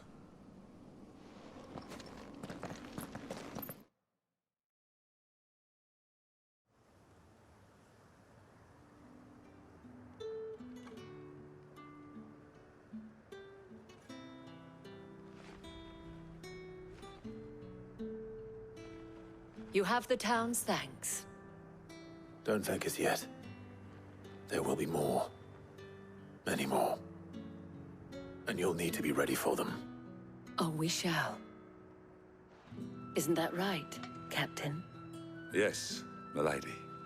The garrison will be ready. Philippe here has convinced most of the men to remain at their posts. For now, at least. Hearing that the Dame would look kindly on any man who committed himself to the task certainly didn't hurt.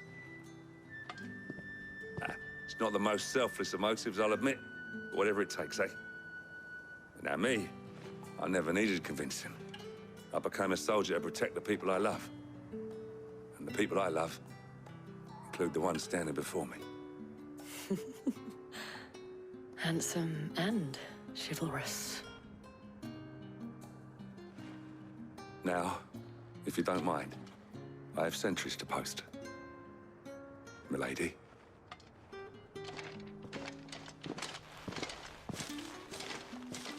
Lest you wonder, I'm not foolish enough to believe that this has solved all of my problems. But it has solved one, and that's one fewer than I had this morning. Thank you again, Clive.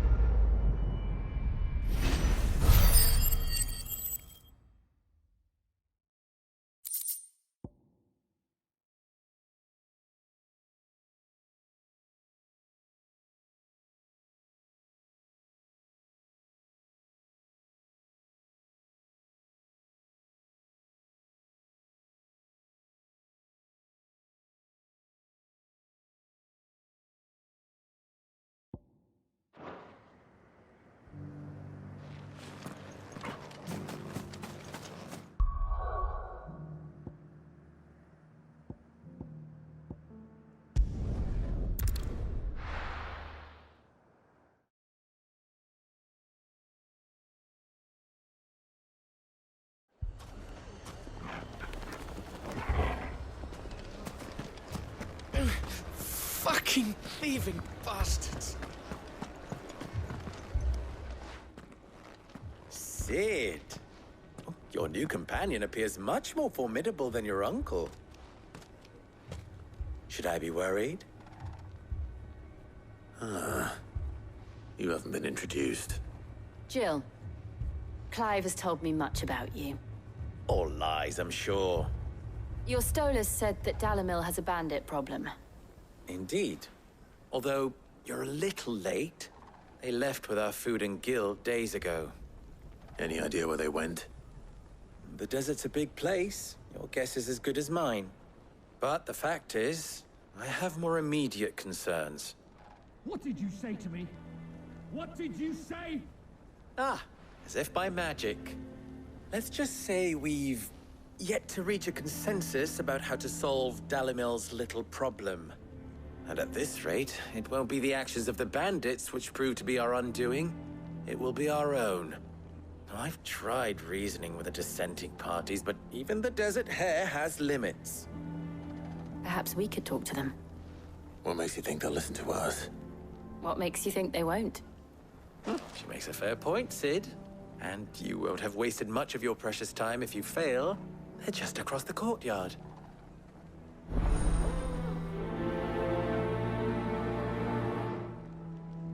Suppose we just follow the shouting.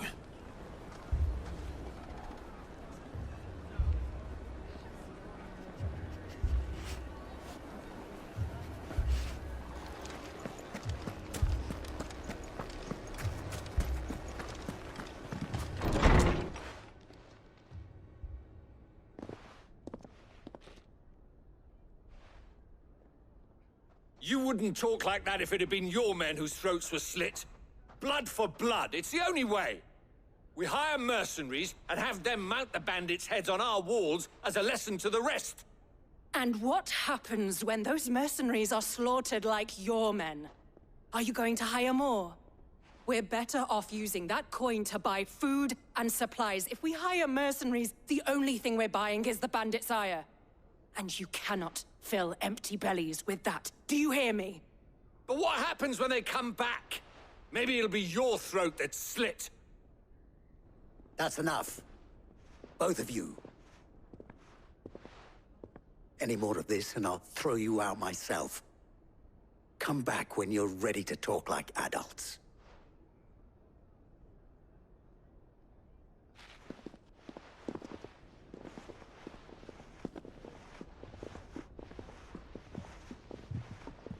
Victor. What's he doing here?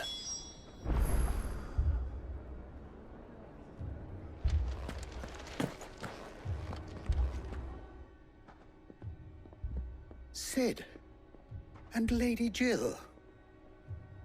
What brings you here? I was about to ask you the same thing. Costness is in chaos, and the markets have all but ceased to operate. The Briar's Kiss here in Dalimil is the only place I can reliably obtain supplies. I was here to do just that when Master Lubor told me of his troubles. He thought I might be able to talk some sense into these fools. But if you're here, I suppose his patience must be waning. Who are those people? Those were the thorns in Lubor's side. And the reason this place might be headed the same way as Costness. It's these accursed skies. The darkness is enough to drive a man to madness. Or an entire city, for that matter. We're still working on the skies. But in the meantime, perhaps we can find a solution to Dalimil's problems. I hope so. For all our sakes.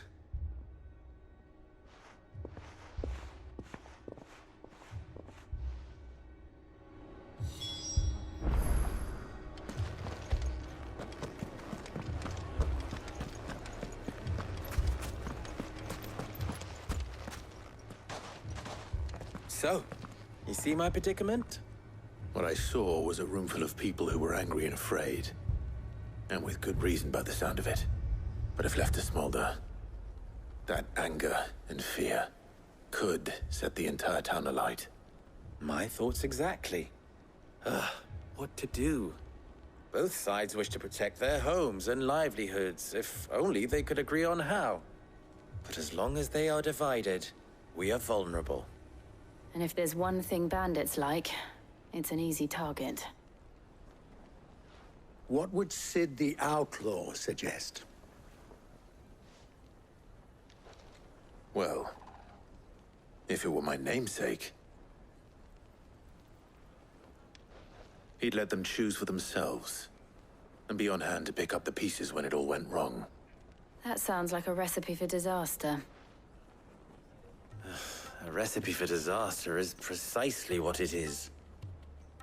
But perhaps that realization would be enough to make them question the ingredients. While it's plain neither Conrad nor Natalie will countenance the other's proposal, it may still be possible to make them doubt their own. Before presenting them with a third option. And that would be? To pool our resources and save the city ourselves. Why fight each other? When all that fear and anger can be directed at the bandits. It appears we have a plan of action. Victor, pay Conrad a visit. See if you can't convince him of his folly. I'll speak with Natalie. As you wish. Your faces are not well known in this town. That may prove useful. Don't worry, Victor and I will do most of the talking. You need only play along. Play along? What he means to say is yes.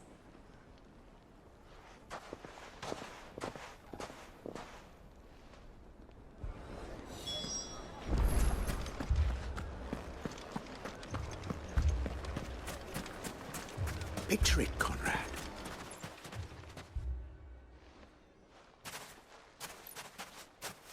Ah, here she is. The Lady of the Spear herself. Conrad, may I introduce you to Jane, commander of the Red Wings, the oldest mercenary guild in the Free Cities. A pleasure, my lady. The pleasure is all mine. As I told you, I summoned the commander here from Canver to inquire about a contract. Victor says you told him no. That there aren't any men left to hire. Is that true? True as the crystals cracked.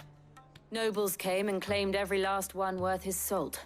And not just from us Red Wings. You know of the 7 high houses. There must be 200 swords assigned each one. Granted, we have a few boys left. If it's boys you're looking for. Well, Conrad, are you saying that Dalimil's finest cannot defend this town better than a gaggle of unblooded striplings? That a band of beardless youths could better avenge the deaths of your brave men than you yourselves? Absolutely not. We'll show those bastards who they're dealing with.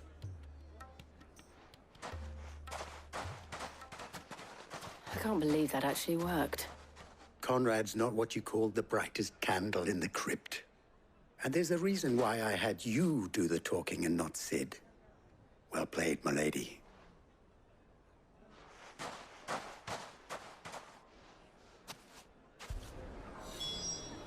Then let us band together and show these brutes that Dalimil is not to be trifled with.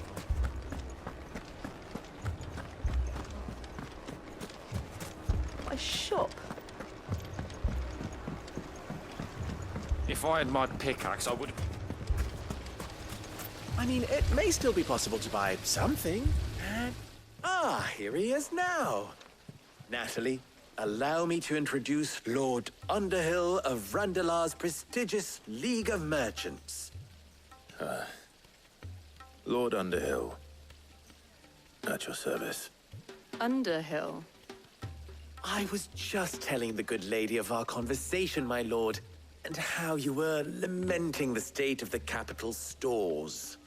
Lubor says that not only are the granaries almost empty, but that war and the Blight mean this season's harvest won't be enough to fill them for winter. Indeed, certainly that is the case. The nobles in the capital are buying up the city's stocks of barley and wine, driving the prices higher than most commoners can afford. It is only a matter of time before the peasants revolt. It is worse than I thought. If what Lord Underhill says is true, I fear we have little hope of supplementing our stores, meager though they regrettably are. And while I applaud your endeavors to dissuade our more bellicose citizens from seeking vengeance, I sense Conrad is not wrong in his assessment of the bandits' likely return. Which means that now, more than ever, we will need to secure what little we still have. Food, weapons, herbs, everything. If our humble town is to endure not only this hardship, but those that are certain to follow, we must stand united. All right. If it will help to protect my home, I'll do it. But you needn't have gone through this charade.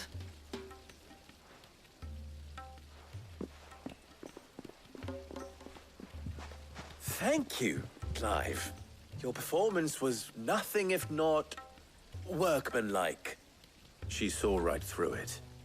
I didn't say it was good, merely that it produced the desired effect. Now, my scouts should be returning shortly. Meet me back at the Briar's Kiss, and we shall see what we face.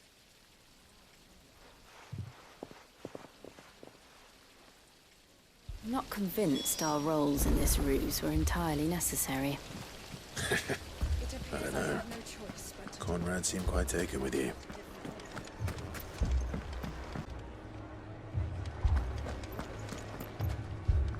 Good news, Sid. Both Conrad and Natalie have somewhat gracefully accepted their new roles. With time, they may even learn to. Time no longer appears to be the luxury it was before lunch. I take it your scouts found the bandits. Technically, it would be the bandits who found my scouts. It appears they march for Dalimil as we speak. All of them. You're not serious. They don't just want food, they want the whole damn town.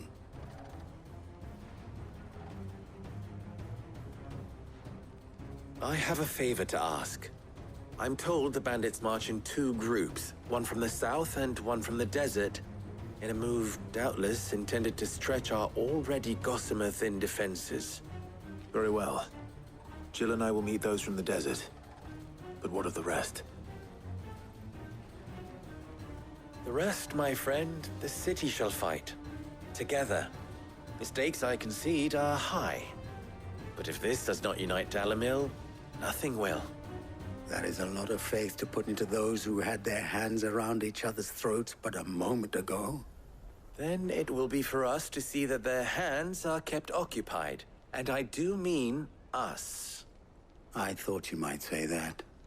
We'll hold them off for as long as we can. And we will do the same.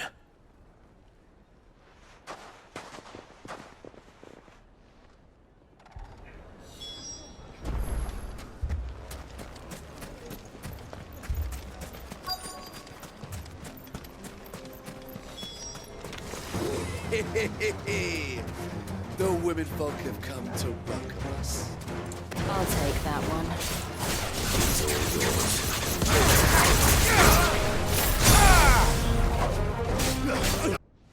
The townspeople. Could they have held out? I don't hear any fighting. What do you think? That we should hurry.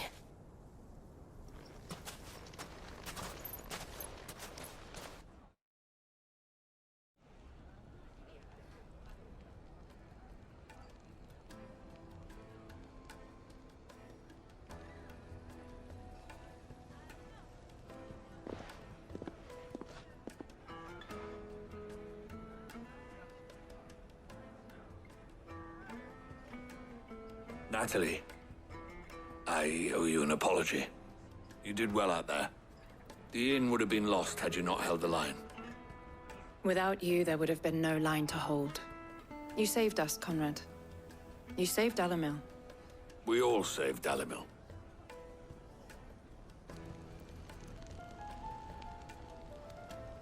Conrad seems to have had a change of heart. I'd say they both have. I take it from your presence that our visitors from the desert won't be joining us either. Pity.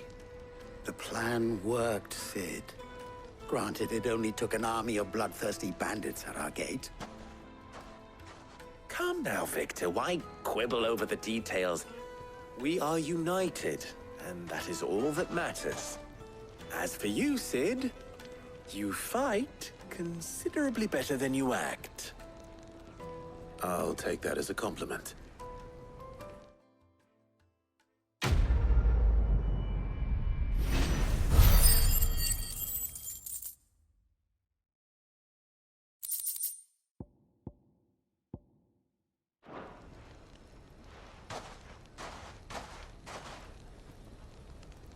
Our friends seem to have things under control. For now, at least. Let's go and put Otto's mind at rest.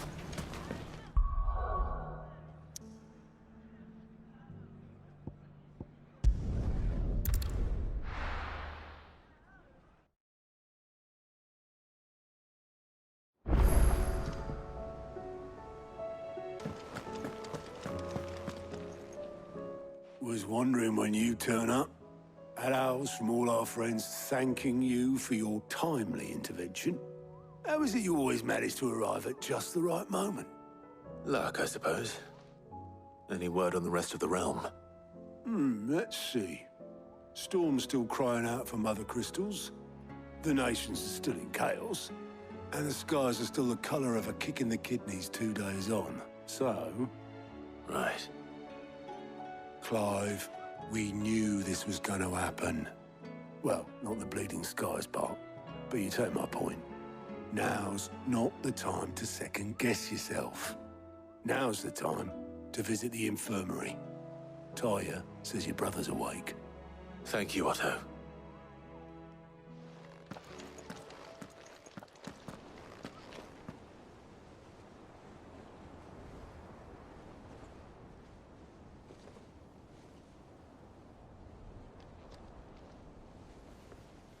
So it was not Sylvester, but Olivier who served as Ultima's puppet. And when Dion learned of this, he sought to slay the fiend.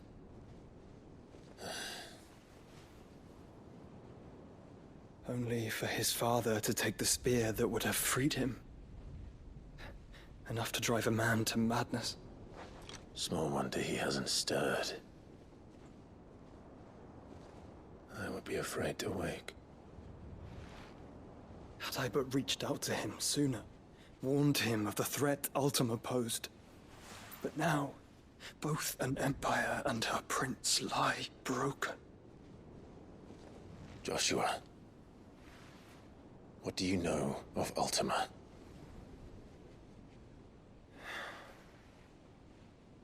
Very little, I'm afraid. Despite my best efforts. 18 years ago, as I lay buried beneath the rubble of Phoenix Gate, 'twas not death who came for me, but another. And it was while in my rescuer's care, I first heard of Ultima. I've been chasing his shadow ever since. Ultima is driven by some deep, dark purpose, and for whatever reason, it would seem you are crucial to his designs. He will stop at nothing to have you, even if that means toppling an empire. But why me? What possible use could I be to such a creature? That is one of many answers that have eluded me. Yet, I am certain of this. It is not mere chance. You were chosen for a reason. All dominants carry within them the might of an Eikon. Nigh limitless power that is at once acutely limited. I wield fire, and only fire. And I only ice. 8 wardens for 8 elements. But you, Clive. You are different. You're special. Your abilities begin with the flames of Ifrit. But they do not end there. The fact Ifrit can even exist goes against everything we thought we knew of dominance. Perhaps Ultima has been waiting for one such as you, whose potential is truly limitless. I've encountered that thing several times now. If it or he, as you say, needs me, why hasn't he claimed me as he did the boy? Were I to hazard a guess, I'd say the two of you are somehow incompatible. His mind not properly attuned to your body. His mind? Mind, awareness, spirit, call it what you wish. But I believe Ultima to be an embodiment of the concept. This is why I struggle and fail to contain him here inside me. I'm sorry. Inside you? With every setting sun, I feel my strength wane. And though the Phoenix's flames mend the prison I have made for Ultima, they do so at a cost. We must find a means to bring an end to him before I meet my own. What were you thinking? It was that or let him take Clive. And I've always had a soft spot for my brother. But that doesn't mean you should sacrifice yourself to save me.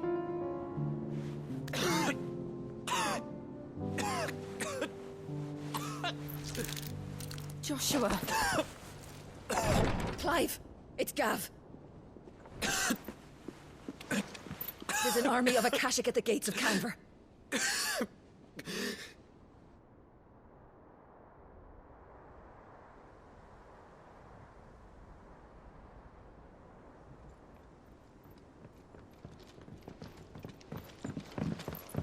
Well, what's the short of it? It's all Tyre told you. The capital of the Free Cities is under siege by an army of monstrosities. The City Guard are doing their best to stem the tide, but numbers ain't on their side. What of Lord Byron and Mid? Were they able to escape? No, but they're all right for now.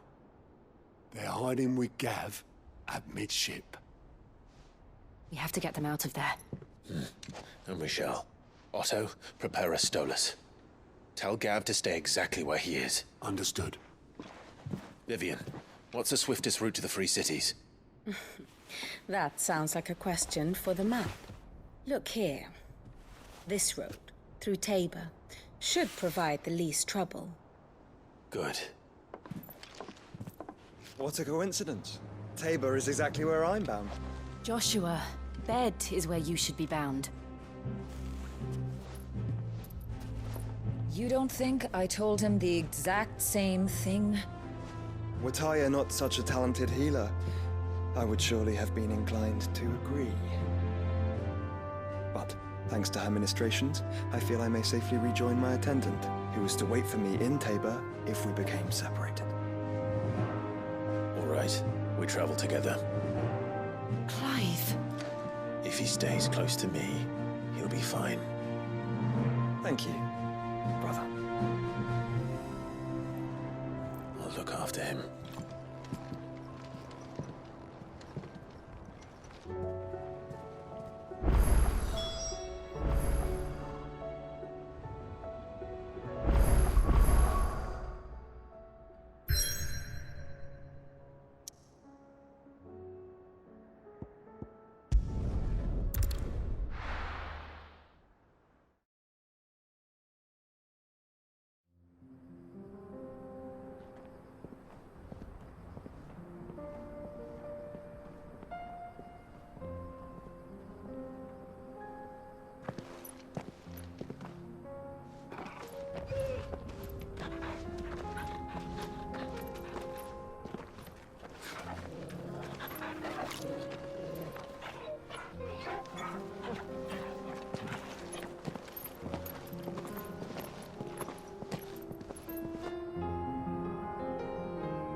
It's like a dream.